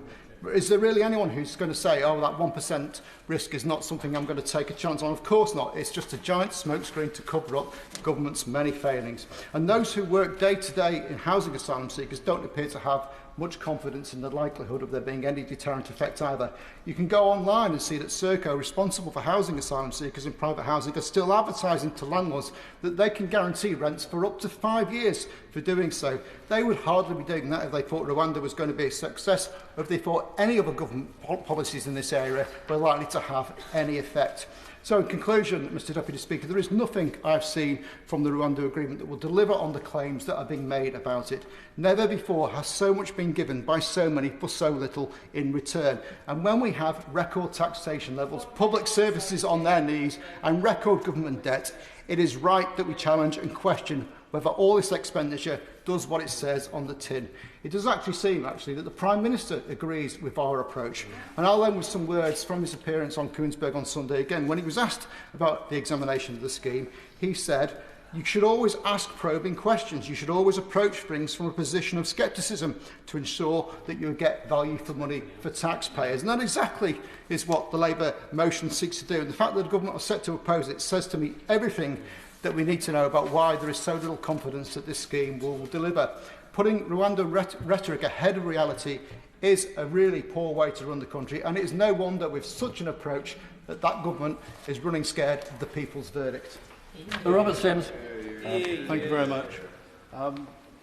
When I first came into the House, I was on the immigration bill under Labour government, and the key difficulty was people coming on aircraft and ferries and in lorries, road haulers. Yes. And that was dealt with eventually, particularly in places like Dover, by putting in machinery to look at the heat for bodies, and that stopped that trade. But this is a very profitable trade. Yeah. And there are very inventive people, criminals. They look for how they can get around. Yeah. And they decided that rubber boats were one way of getting people in. And our maritime tradition and the treaties we've signed up to over hundreds of years mean it's very difficult to deal with people once they set off to sea. And the government have a plan, and they have a strategy to deal with this. And I think the opposition would have, more authority in this debate if, A, they hadn't opposed the plan and the strategy, and if, instead of having a policy themselves, they didn't shuffle the papers around and ask all the questions and bemoan all the cost, but not actually set out what they were going to do.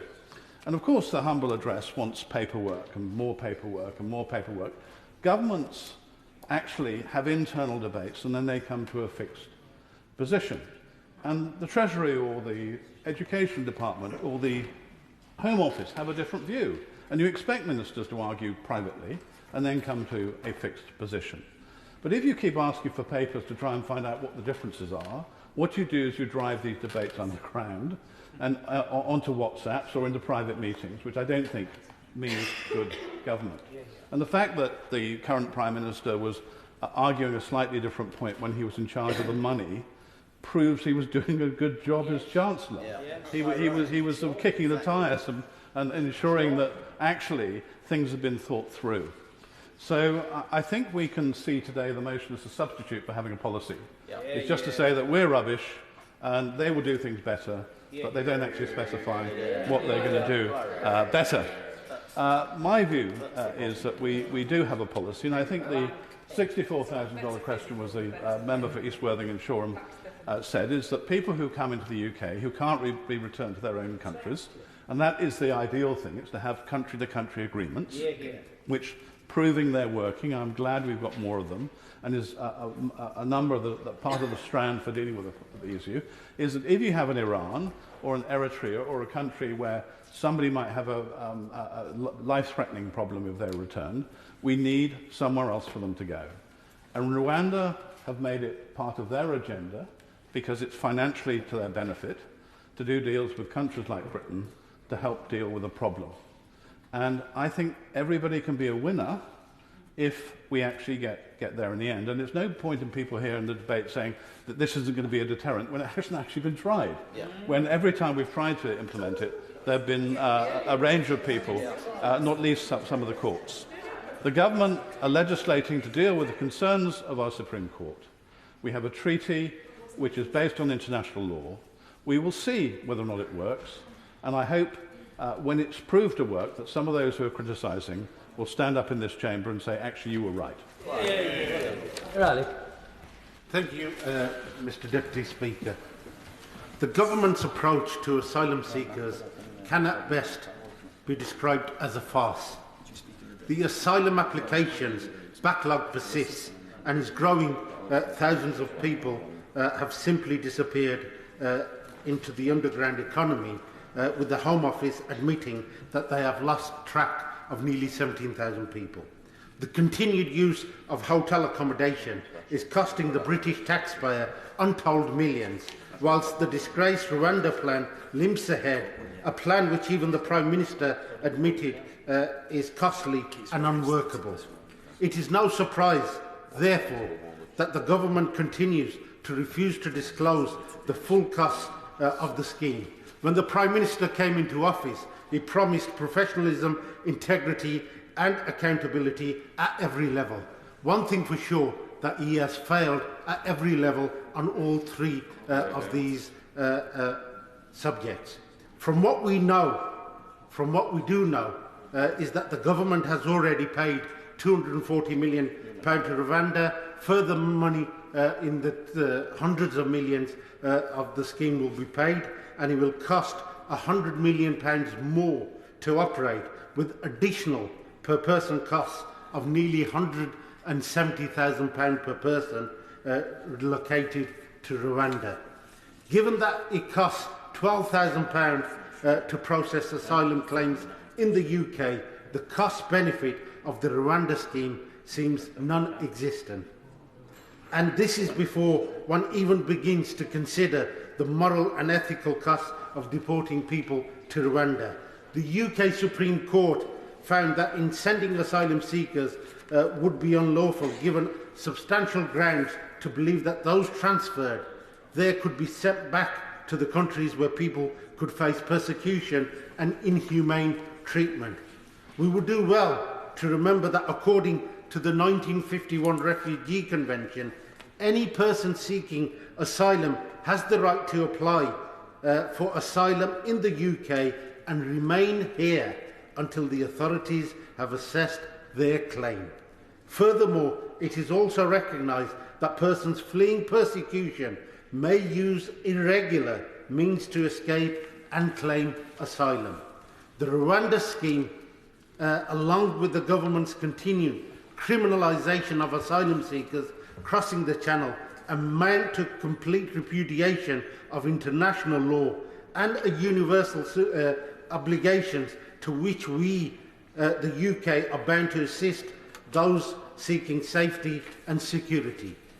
I have, Mr. Deputy Speaker, no doubt that the British public will see the government's effort regarding the Rwanda plan for what it is: a flagrant, cynical and cruel attempt to force through costly and unworkable legislation, contrary to the findings of the Supreme Court, in a desperate bid to salvage an already ruined reputation.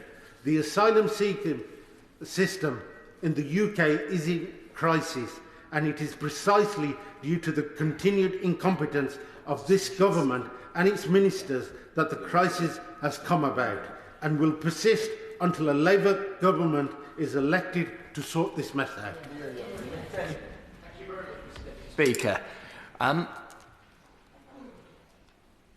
listening to this debate, I think there may be a complete misunderstanding of the fundamental point about this legislation. It is a deterrent.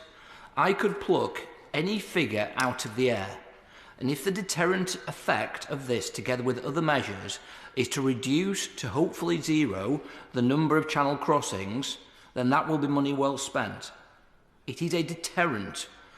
I agreed with absolutely every word my honourable friend and fellow committee member of the Home Affairs Select Committee from Worthing and Shoreham said in respect of this. I don't know how many members in this chamber have actually been to those beaches in Calais and actually engaged with people and asked people their views on whether this is a deterrent or not. Well, I, my honourable friend, and one of the best politicians I know, the chair of the Select Committee, and I hope she didn't mind me being nice to her in this chamber at all.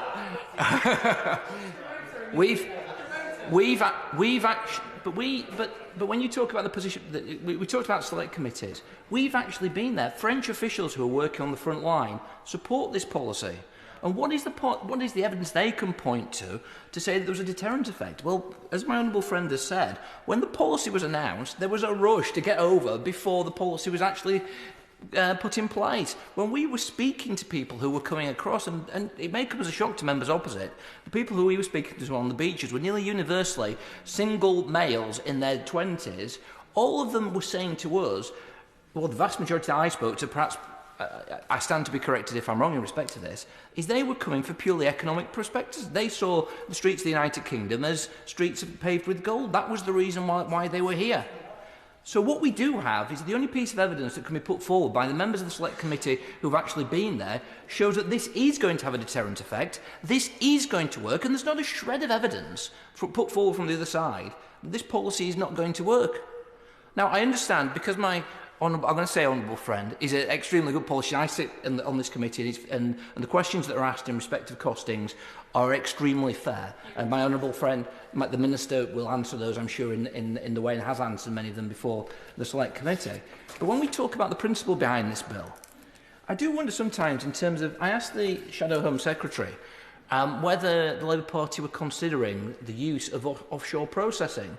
There was no answer, and the reason why we know there is no answer is because they are considering it. Keir Starmer said he will consider any plan that works. Rwanda will work, so he's going to have to accept Rwanda on that logic. And I wonder what the members opposite make of the Austrian and German governments who are considering this type processing asylum seekers abroad. You know, that bastion of right-wing extremism, Denmark, passed a law in 2001 allowing refugees to be moved to asylum centres in third countries for processing. The EU, which is exactly the organisation that the party opposite based themselves on, indirectly supports offshore asylum processing as part of broader efforts to stop refugees coming across the Mediterranean. And the bloc, I can't believe I'm saying this, the bloc is paying billions, not millions, billions of dollars to keep refugees from reaching Greece, and has funded the Libyan Coast Guard to push migrant boats back from Europe, back to North Africa from Europe. Perhaps we could ask the French to do that, and I'll leave that question hanging in the air for my honourable friend. And there is even that, to top everything else off, there's even a UN programme called the Emergency Transit Programme, where more than 3,000 people are moved from Libyan detention centres who are heading for Europe into Niger. A similar scheme for asylum seekers from Libya was put in place to Rwanda. Every international body supports what we're doing. They're all spending money. They all believe it's a deterrent effect. The opposition have no policy. What is the debate? This debate is a complete gimmick. The government policy is the only policy in town. It is being followed by other countries. It will work. Thank you, Mr Deputy Speaker. And I'm not sure if the member for Bury North has read the motion before the House, but it is about the cost of the scheme, and it restricts itself entirely to that. But as a result, the motion today essentially comes down to one thing: transparency. Do we believe that our constituents deserve to know how much of their money this government plans to spend on their shambolic Rwanda scheme? And do we believe that they also deserve to see the full details of the asylum backlog clearance programme, so they can understand how it is possible for the Home Office to have lost track of thousands of asylum seekers? Ministers need to be... time does not allow for that, I apologise. Ministers need to be held to account for an expensive shambles that has sent more Home Secretaries to Rwanda than asylum seekers, all while our borders remain in a state of chaos and desperate people suffer enormously at the hands of people smugglers.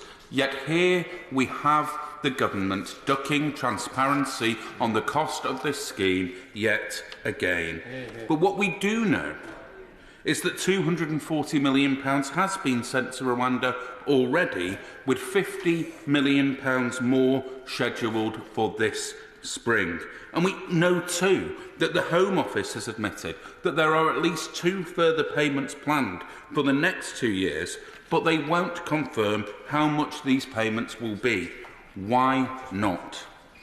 We also know that ministers have promised extra payments for every individual asylum seeker sent, but again they have refused to say how much this will cost, and again, why on earth not? Presumably they've told their Rwandan counterparts how much they are paying them. So if the Minister is still refusing to disclose these costs in this place, perhaps he can answer why he thinks the Rwandan government should know more about how British taxpayers' money is spent than British taxpayers themselves.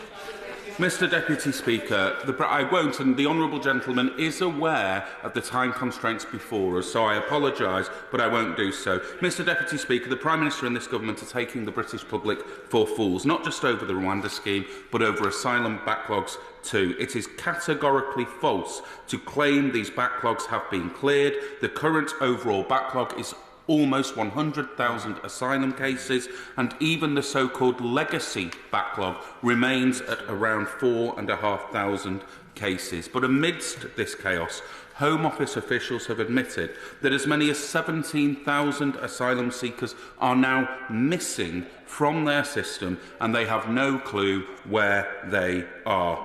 But perhaps the worst thing is that this complete dysfunction no longer shocks anybody.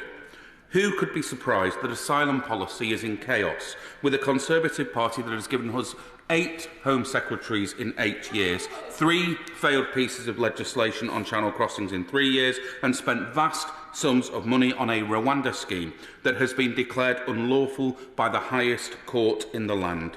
Mr Deputy Speaker, convictions for people smugglers are 30% lower under this government compared to the last Labour government, and returns of failed asylum seekers are 50% lower now than they were under Labour. Ultimately, if they had confidence in their record on asylum or their strength of this Rwanda scheme, then they would have nothing to hide. And if they had nothing to hide, Mr Deputy Speaker, they would release the figures requested by supporting this motion today. Mr Deputy Speaker, it's an interesting and important debate we're having this afternoon. You know, we're set in a context of increasingly large numbers of people on the move in a global context. Climate change is driving them forward. Entrepreneurial amongst them are looking for economic opportunity, as my honourable friend has mentioned. But on what Rwanda seeks to stop, I think it is worth dwelling. What is actually happening to some of the most vulnerable people in the world? They have got criminal gangsters coming up to them in countries in Asia, the Far East, Africa, getting hold of them, maybe even coercing them slightly, and saying, you know what, you sell Granny's farm because the streets of the UK are absolutely paved with gold. You give us 5, 8, 10 grand, sell Granny's farm to mortgage it, you'll be able to make a fortune and look after her. And it's only when they're on a beach in Calais with a gangster pointing a gun at them, saying, get in an overcrowded and dangerous boat, do they realise what we are trying to stop? They are being sold a pup by criminals. And what this debate is about today is not about point scoring and policy, although you wouldn't believe it if you listen to some of the stuff from the benches opposite. We're taking action to tackle it. We're making sure it's if you come to this country illegally, you can't stay here illegally, because we're then opening the window to a demand model from gangsters that were strapping kids under lorries under Tony Blair and are now strapping young men, teenagers, women and children to dangerous boats across the crossing. So we're working with France, we're working with Albania. The Home Office is taking lots of steps to make sure that further downstream, like where you buy the boats from, is being tackled. We've got internet, we've got a treaty with a country. We're sorting out accommodation, we're sorting out the backlogs, we're getting involved, we're putting more staff in. So what do the benches opposite offer us? They offer us a highly moralising case. I think if it's not clear from my remarks, I am absolutely clear that there is an incredibly moral case to take every action we can possibly take to stop these people getting done by criminals. So what does the Labour Party do? They vote against it. Is it 76 times, 73 times, 83 times? Goodness knows, right. Well, I defer to the knowledge of my honourable gentleman. You've got young people, or you've got people here putting actual practical ideas in place. What's the Labour Party doing is just changing their mind. They've got no plan, they've got no ideas, they've got a series of soundbites so brittle they can't take interventions from this side of the chamber. What we've got is a worked-through plan that's trying something different to make sure that we handle a global context. And if I seek to kind of close off here, everybody is facing this problem. And when you look at the crossings down by a third already, there is some nascent deterrent effect occurring. When we talk about the work that's going on with the social media firms to make sure that these ... rude word gangsters cannot sell absolute nonsense on TikTok, on Facebook, to kids that just dream of a better life, that's the action that we're taking. So what's Labour going to do? They're going to bring forward process motions, they're going to ask for the details, and crucially, they're not going to tell us what their plan is because they haven't got one. And I want to start by thanking the Shadow Secretary of State for her calling this debate today. It's an emotive issue and it affects every single one of us. And that's why we need to be open, honest and upfront with the people of the UK about how we protect our borders and tackle migration. Now, I'd like to thank the Welsh Refugee Council for the tireless work that they do with refugees and asylum seekers, in spite of the horrific abuse they've faced from the far right. And they're a standout example of Wales putting into practice its ethos of a nation of sanctuary, and they deserve our praise. And I'd also like to thank the sanctuary run by the Gap in Newport, and a particular thanks to Mark and Sarah for their diligence, passion and advocacy. And their innovative ideas and compassion working with refugees and asylum seekers is a credit to them. Now, I'd like to touch on the financial mess we're in now, because the government need to come clean about the likely cost of the British taxpayer, which is at least £400 million. And that's without a single asylum seeker being sent to Rwanda. All this is happening when the cost of living crisis continues to hit the poorest in our country hardest, in Newport West and across the United Kingdom. But yet, Tory ministers seemingly have no concern, no issue and no shame with wasting taxpayers' money on a scheme that simply won't work. So is it any surprise that our unelected Conservative Prime Minister thought the scheme wasn't worth the money? I tell you what, Mr Deputy Speaker, for the first time I agree with him. On the asylum backlog, the unelected Prime Minister is taking us for fools. His claim to have cleared the asylum backlog is completely false. The current overall backlog, as we've already heard, is almost 100,000 asylum cases, which is why record numbers of people are still in asylum hotels, costing the taxpayer £8 million a day, 12 months after the Prime Minister promised to end it. The Tories haven't even cleared the so-called legacy backlog, with 4,500 cases still unresolved and tens of thousands of people having been simply withdrawn by the Home Office. And I have some experience of the backlog in my constituency. I can tell this House it's a very real problem. I have real people in Newport West waiting for Home Office decisions, like the Ethiopian student who's been waiting for a decision on his interview, which he had in 2021, and he's still not heard. And another husband, wife and 4 children who applied for citizenship in December 2021, and they are still waiting too. These are just the tip of the iceberg, but let's remember these are real people doing their best in very difficult circumstances. And on the opposite side of the coin, we have officials admitting that as many as 17,000 people are missing. They don't know where they are, and they may well be in the underground economy. What a disgraceful state of affairs. So can the Minister tell us how many asylum backlog cases were cleared simply by removing people from the list? And does the Minister know where those individuals are? The motion before the House today is calling for the Home Office to publish the full cost of the Rwanda scheme, as they did for the France Cooperation Programme, where funding has been announced up until 2026. Now, over the last 6 years, the Tories have let the criminal smuggler gangs take over the channel and allowed Home Office asylum decision-making to collapse. We've got record high asylum backlogs with huge delays and the taxpayers having to fund asylum hotels. This is the Tories' asylum chaos and they are failing to fix it.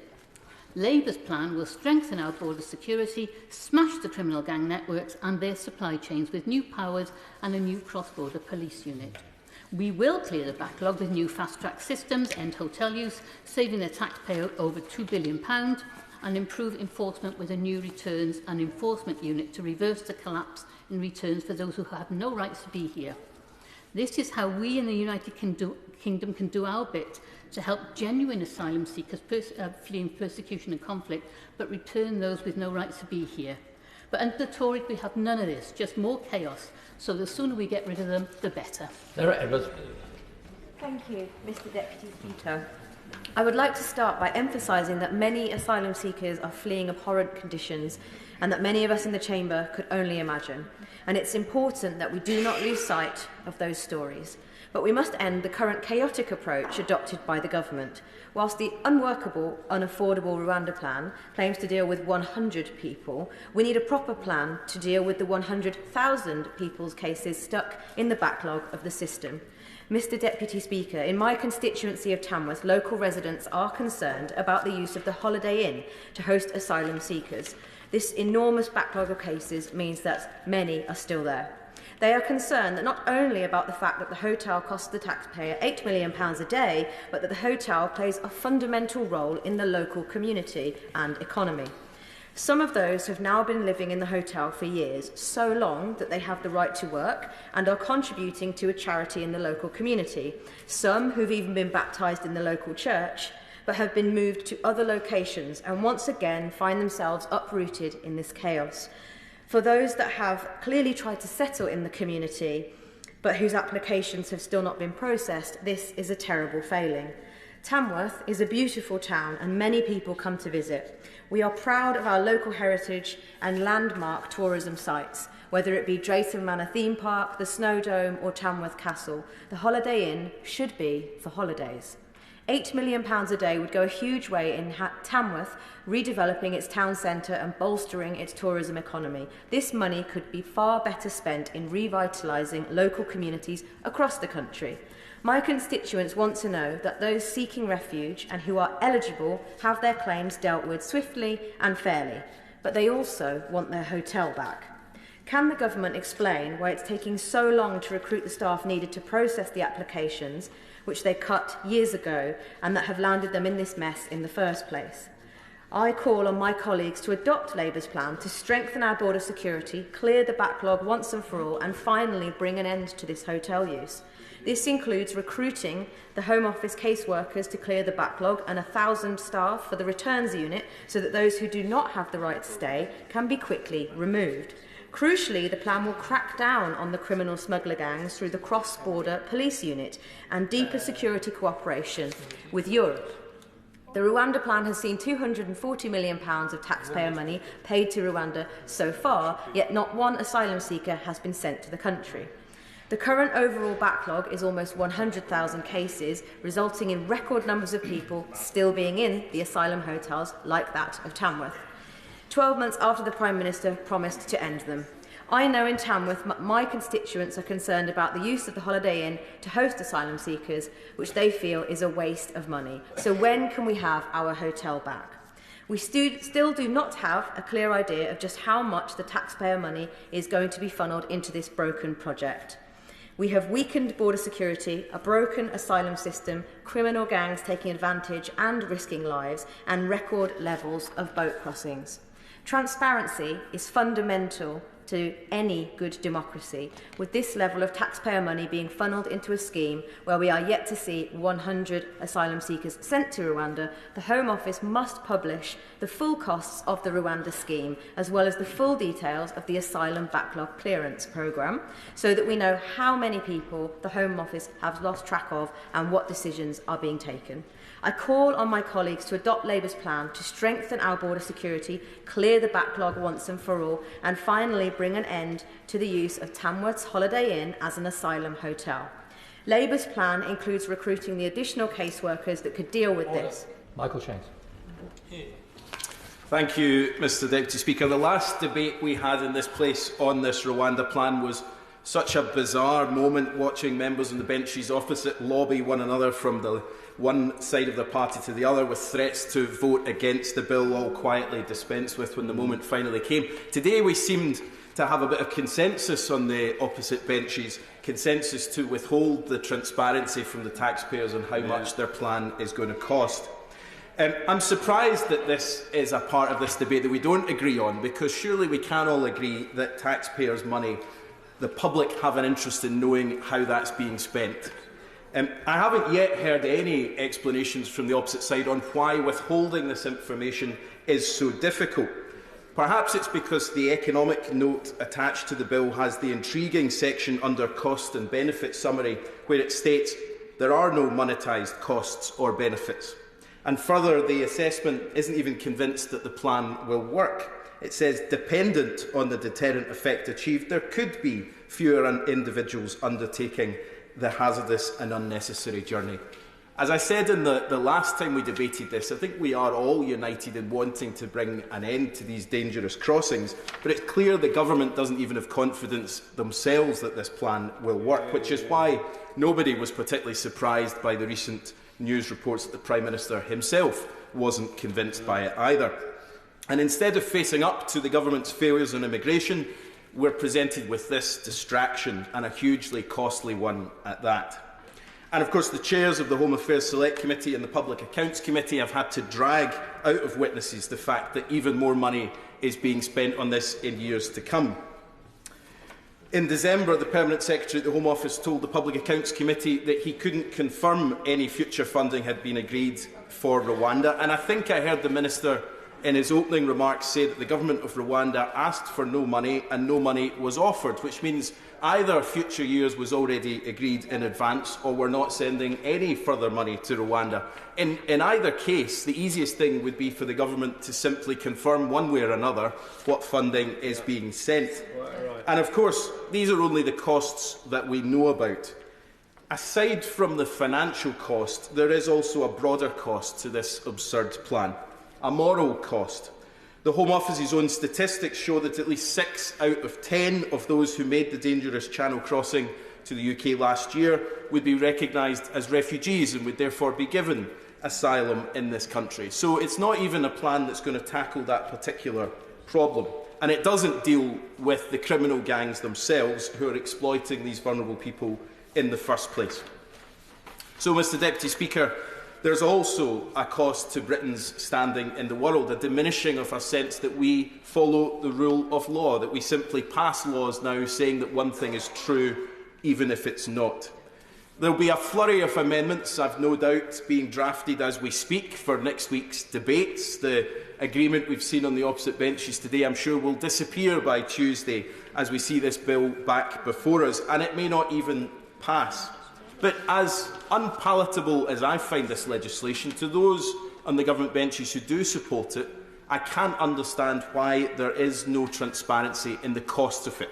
If this is a policy that you believe in, if it's a rock-solid proposal, if it presents good value for money, if the costs are already written down somewhere, as we know that they are, why not just tell us what they are? The very least this government should do today, with no effort whatsoever, is to release the financial cost to the public so that we know how much of our taxpayer money is being spent. From bench, Stephen Kelly. Thank you. Thank you very much, Mr Deputy Speaker. I'd like to pay tribute to all those colleagues who've taken the time to speak today, and particularly like to pay tribute to the Chair of the Select Committee and to my honourable friends, the members for Ellesmere Port, Birmingham Hall Green, Stretford and Urmston, Newport West, Tamworth and Rutherglen Glen and Hamilton West, who made really excellent contributions to this debate. Mr Deputy Speaker, it's crystal clear that the money being wasted on this fantasy, this fixation that the benches opposite choose to indulge in, would be far better spent on proper investment in a cross-border police unit and a security partnership with Europol to go after the criminal gangs upstream, smash those gangs and stop the boats getting in the water in the first place. That is what the Labour Party has spent the last year urging the Prime Minister to do. That is what we would do in government to help end this Tory small boats chaos. And yet the Prime Minister has instead chosen to bury his head in the sand and to double down on failure. Mr Deputy Speaker, the Rwanda farce is so riddled with absurdity that it's difficult to know where to start. But perhaps the most absurd aspect of all of this is that the Prime Minister and the Home Secretary actually agree with the Labour position on this whole sorry mess. They are Rwanda sceptics, Mr Deputy Speaker. They are non-believers. Last week it emerged that when he was Chancellor and during his leadership bid, the Prime Minister privately indicated that he had profound concerns over the value for money and the workability of this harebrained Rwanda scheme. The deterrent won't work, he wrote. How extraordinary, then, that he's now staking his entire premiership on a scheme that he doesn't even believe in. How humiliating it must be for him to know that his backbenchers are pushing him around. They're calling the shots. Because when all is said and done, what has the Tories' farcical Rwanda fixation delivered? They've sent 3 Home Secretaries to Rwanda, but not a single asylum seeker. There's been plenty of pie in the sky, Mr Deputy Speaker, but not a single plane in the sky. Now, I mentioned earlier the strong contributions from the benches behind me. I was, however, struggling a bit to understand the logic of the Minister's point about the information being requested around the cost of the Rwanda plan being somehow commercially sensitive. Because the government were all too happy to reveal that they're forking out £500 million on paying the French police to puncture dinghies on the beaches of Calais. And the Permanent Secretary told the Public Affairs Committee that the Public Affairs Committee that the Rwanda-related costs will be revealed in the accounts in July. Why not just reveal them now? What are they afraid of? Well, they're clearly terrified of admitting that they're blowing £400 million of taxpayers' money on this failing scheme. They should fess up and reveal what the real costs are, both in terms of what it will cost to fly each individual asylum seeker halfway around the world and what it will cost in terms of processing and related support. We know it's at least £169,000 per asylum seeker, but if they can confirm, is it even higher, £200,000 or more, as was said earlier? What have they got to hide? Well, perhaps we know what they've got to hide, that this Rwanda plan is unaffordable and unworkable. Even if flights take off, they will be about 1% of the 30,000 channel crossers at a maximum. That's not even going to scratch the surface of the people smugglers' business model. And meanwhile, more than 100,000 asylum cases are unresolved, despite the deceitful nonsense the Prime Minister puts out on social media. Nearly 400 hotels being used for asylum seekers, a number that's gone up, not down under this Prime Minister. 56,000 asylum seekers languishing in those hotels, costing the taxpayer a staggering £8 million a day. We need transparency on this. We need transparency around the issue of withdrawn claims. Astonishingly, 1/3 of the recently processed asylum claims that the Prime Minister has been boasting about clearing, and yet they haven't even been processed properly. As an exercise in the politics of smoke and mirrors, this is surely without parallel. Did the Prime Minister and the Home Secretary seriously think that nobody would notice? Did they seriously think they could pull the wool over the eyes of the British public? What an insult to the intelligence of the electorate. They should come clean to the British public with a full breakdown of the 35,000 withdrawn claims. Who are they? Where are they? Are they simply reapplying, or are they drifting away into the underground economy, never to be heard of again? Last summer, the Conservative member for South Thanet described this trend as an amnesty by the back door. Is he right? The Minister must come clean on these points. So, Mr. Deputy Speaker, we need a serious plan. We need the end of these headline-grabbing antics. We need common sense, hard graft, and international cooperation, as has been set out in Labour's 5-point plan for the last year. The benches don't like it, opposite, but the fact of the matter is that their plan isn't working. They need to come clean over these costs. They need to clear this backlog, and I'm urging members on all sides of the House to support our humble address today so that we can begin the long road back to recovery. Thank you, Mr. Deputy Speaker. Oh, Mr. Deputy Speaker, Mr. Deputy, how much I enjoyed the smile on the Shadow Minister's face as he wound up there. But, Mr. Deputy Speaker, I am delighted to have the opportunity to close and wind up this debate. My only disappointment, perhaps even a slight sadness, is that this motion is more about process than it is about substance. Because on the substance, what we haven't heard from the benches opposite is the costs of not acting. There's the financial cost. The illegal migration costs to the British taxpayer, billions of pounds a year, including £8 million a day, as my honourable friend mentioned, for emergency housing, pressures on public services and more. But there's also the human cost, the moral case for our Rwanda policy, and I'm going to turn to my honourable friend's speech in a few moments, the compassionate case for our Rwanda policy. How many more lives, Mr. Deputy Speaker, must be lost in the Channel before the parties opposite join us in our mission to put an end to these dangerous journeys? Mr. Deputy Speaker, the Rwanda policy is one part of an intensive and focused strategy for tackling illegal migration. As my honourable friend has pointed out, this plan is delivering. Small boat crossings are down by 36%, a reduction that has been achieved even as numbers rise elsewhere in Europe. But we know that there is more to do, and the Rwanda policy will give us a powerful tool to complete this mission. Mr. Deputy Speaker, let me turn to some of the contributions from the backbenchers. May I turn and start off with the SNP, actually the SNP front bench spokesman. May I say that I didn't disagree with everything that she said. She threatens to resign, even as I say that, and I knew she would be disappointed because I agreed with her on this point. She rightly challenged Labour as to what their plan was. She is right to ask those questions that have been repeated across this House. My honourable friend, the member for East Worthing and Shoreham, was right to set out that this is a complex and challenging issue. He is absolutely right. There's no lack of robust scrutiny from him, not least during the course of the Home Affairs Select Committee, but he rightly pointed out a lack of credibility from Labour, that there was no plan, that there was no alternative put forward. I look forward to further scrutiny from him, and he rightly said that this motion is a Labour gimmick and a con. The Right Honourable Member for Kingston upon Hull North, she did address the substance of the motion, and she was credited for that by my Right Honourable and learned friend. But what she didn't set out was what Labour's plan was in the alternative. My Right Honourable and learned friend reminded us that this was a process debate, not a debate of substance, but one of process. And he rightly said, when you don't have much of a policy, you rely on process debates and humble addresses. How right he was. This is a global issue, and Labour's one policy is that even if Rwanda works, they would scrap it. My honourable friend and neighbour, the member for Poole, set out his experience, and I treat it very seriously, not only because he's my neighbour, but he is an MP with a port in his constituency. He put it well.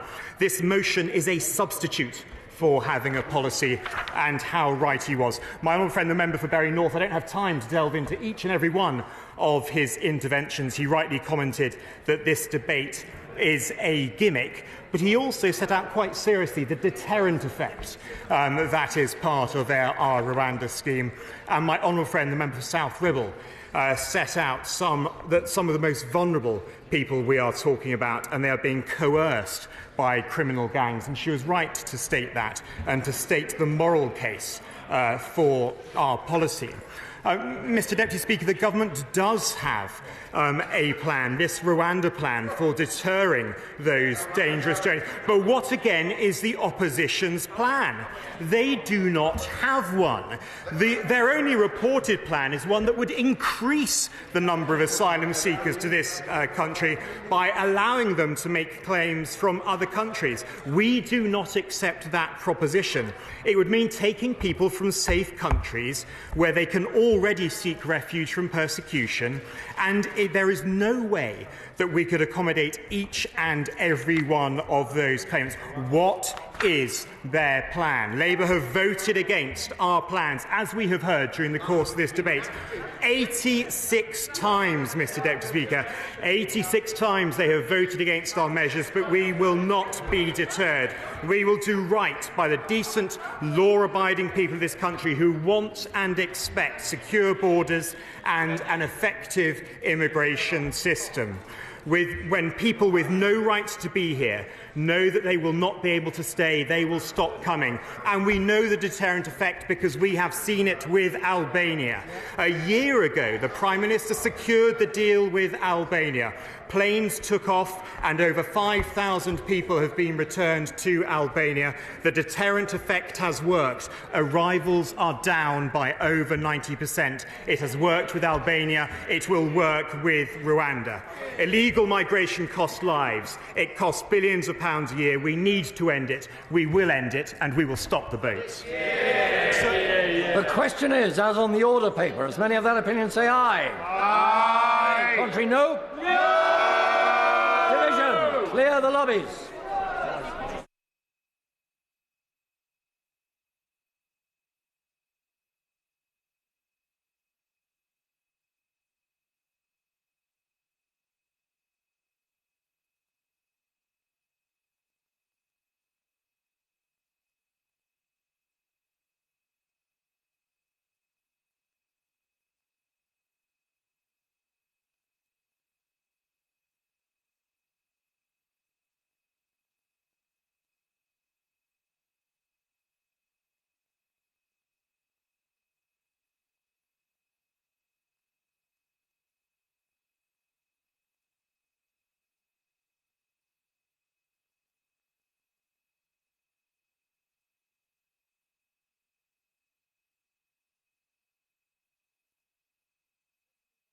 Paper. As many of that opinion say aye. Aye.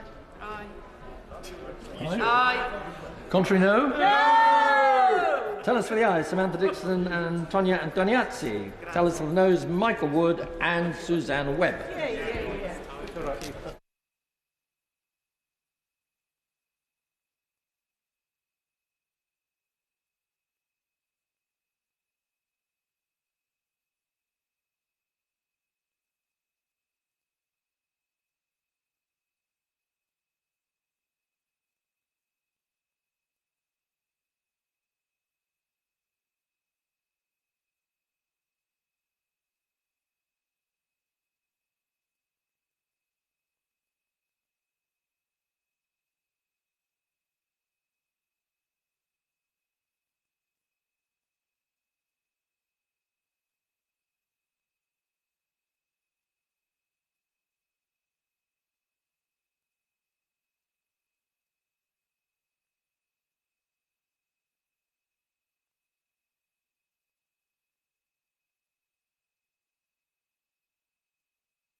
Lock the doors.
Order.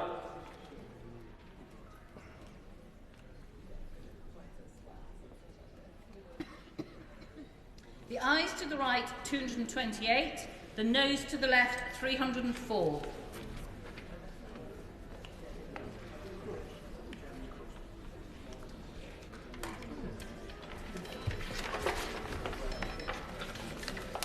The ayes to the right were 228. Noes to the left were 304. So the noes have it. Unlock. Motion number 3, Financial Services. Minister to move. I beg to move. Question is as on the order paper. As many of that opinion say aye. Aye. Contrary, no. The ayes have it. Motion number 4, Environmental Protection. Minister to move. I beg to move. Question is as on the order paper. As many of that opinion say aye. Aye. Contrary, no. The ayes have it. Question number 5, Environmental Protection. Minister to move. I beg to move. Question is as on the order paper. As many of that opinion say aye. Aye. Contrary, no. The ayes have it. Question number 6, Disclosure of Information. Minister to move. I beg to move. Question is as on the order paper. As many of that opinion say aye. Aye. Contrary, no. The ayes have it. Question number 7, Building and Buildings. Minister to move. I beg to move. Question is as on the order paper. As many of that opinion say aye. Aye. Of the contrary, no. The ayes have it. Petition. Dame Diana Johnson.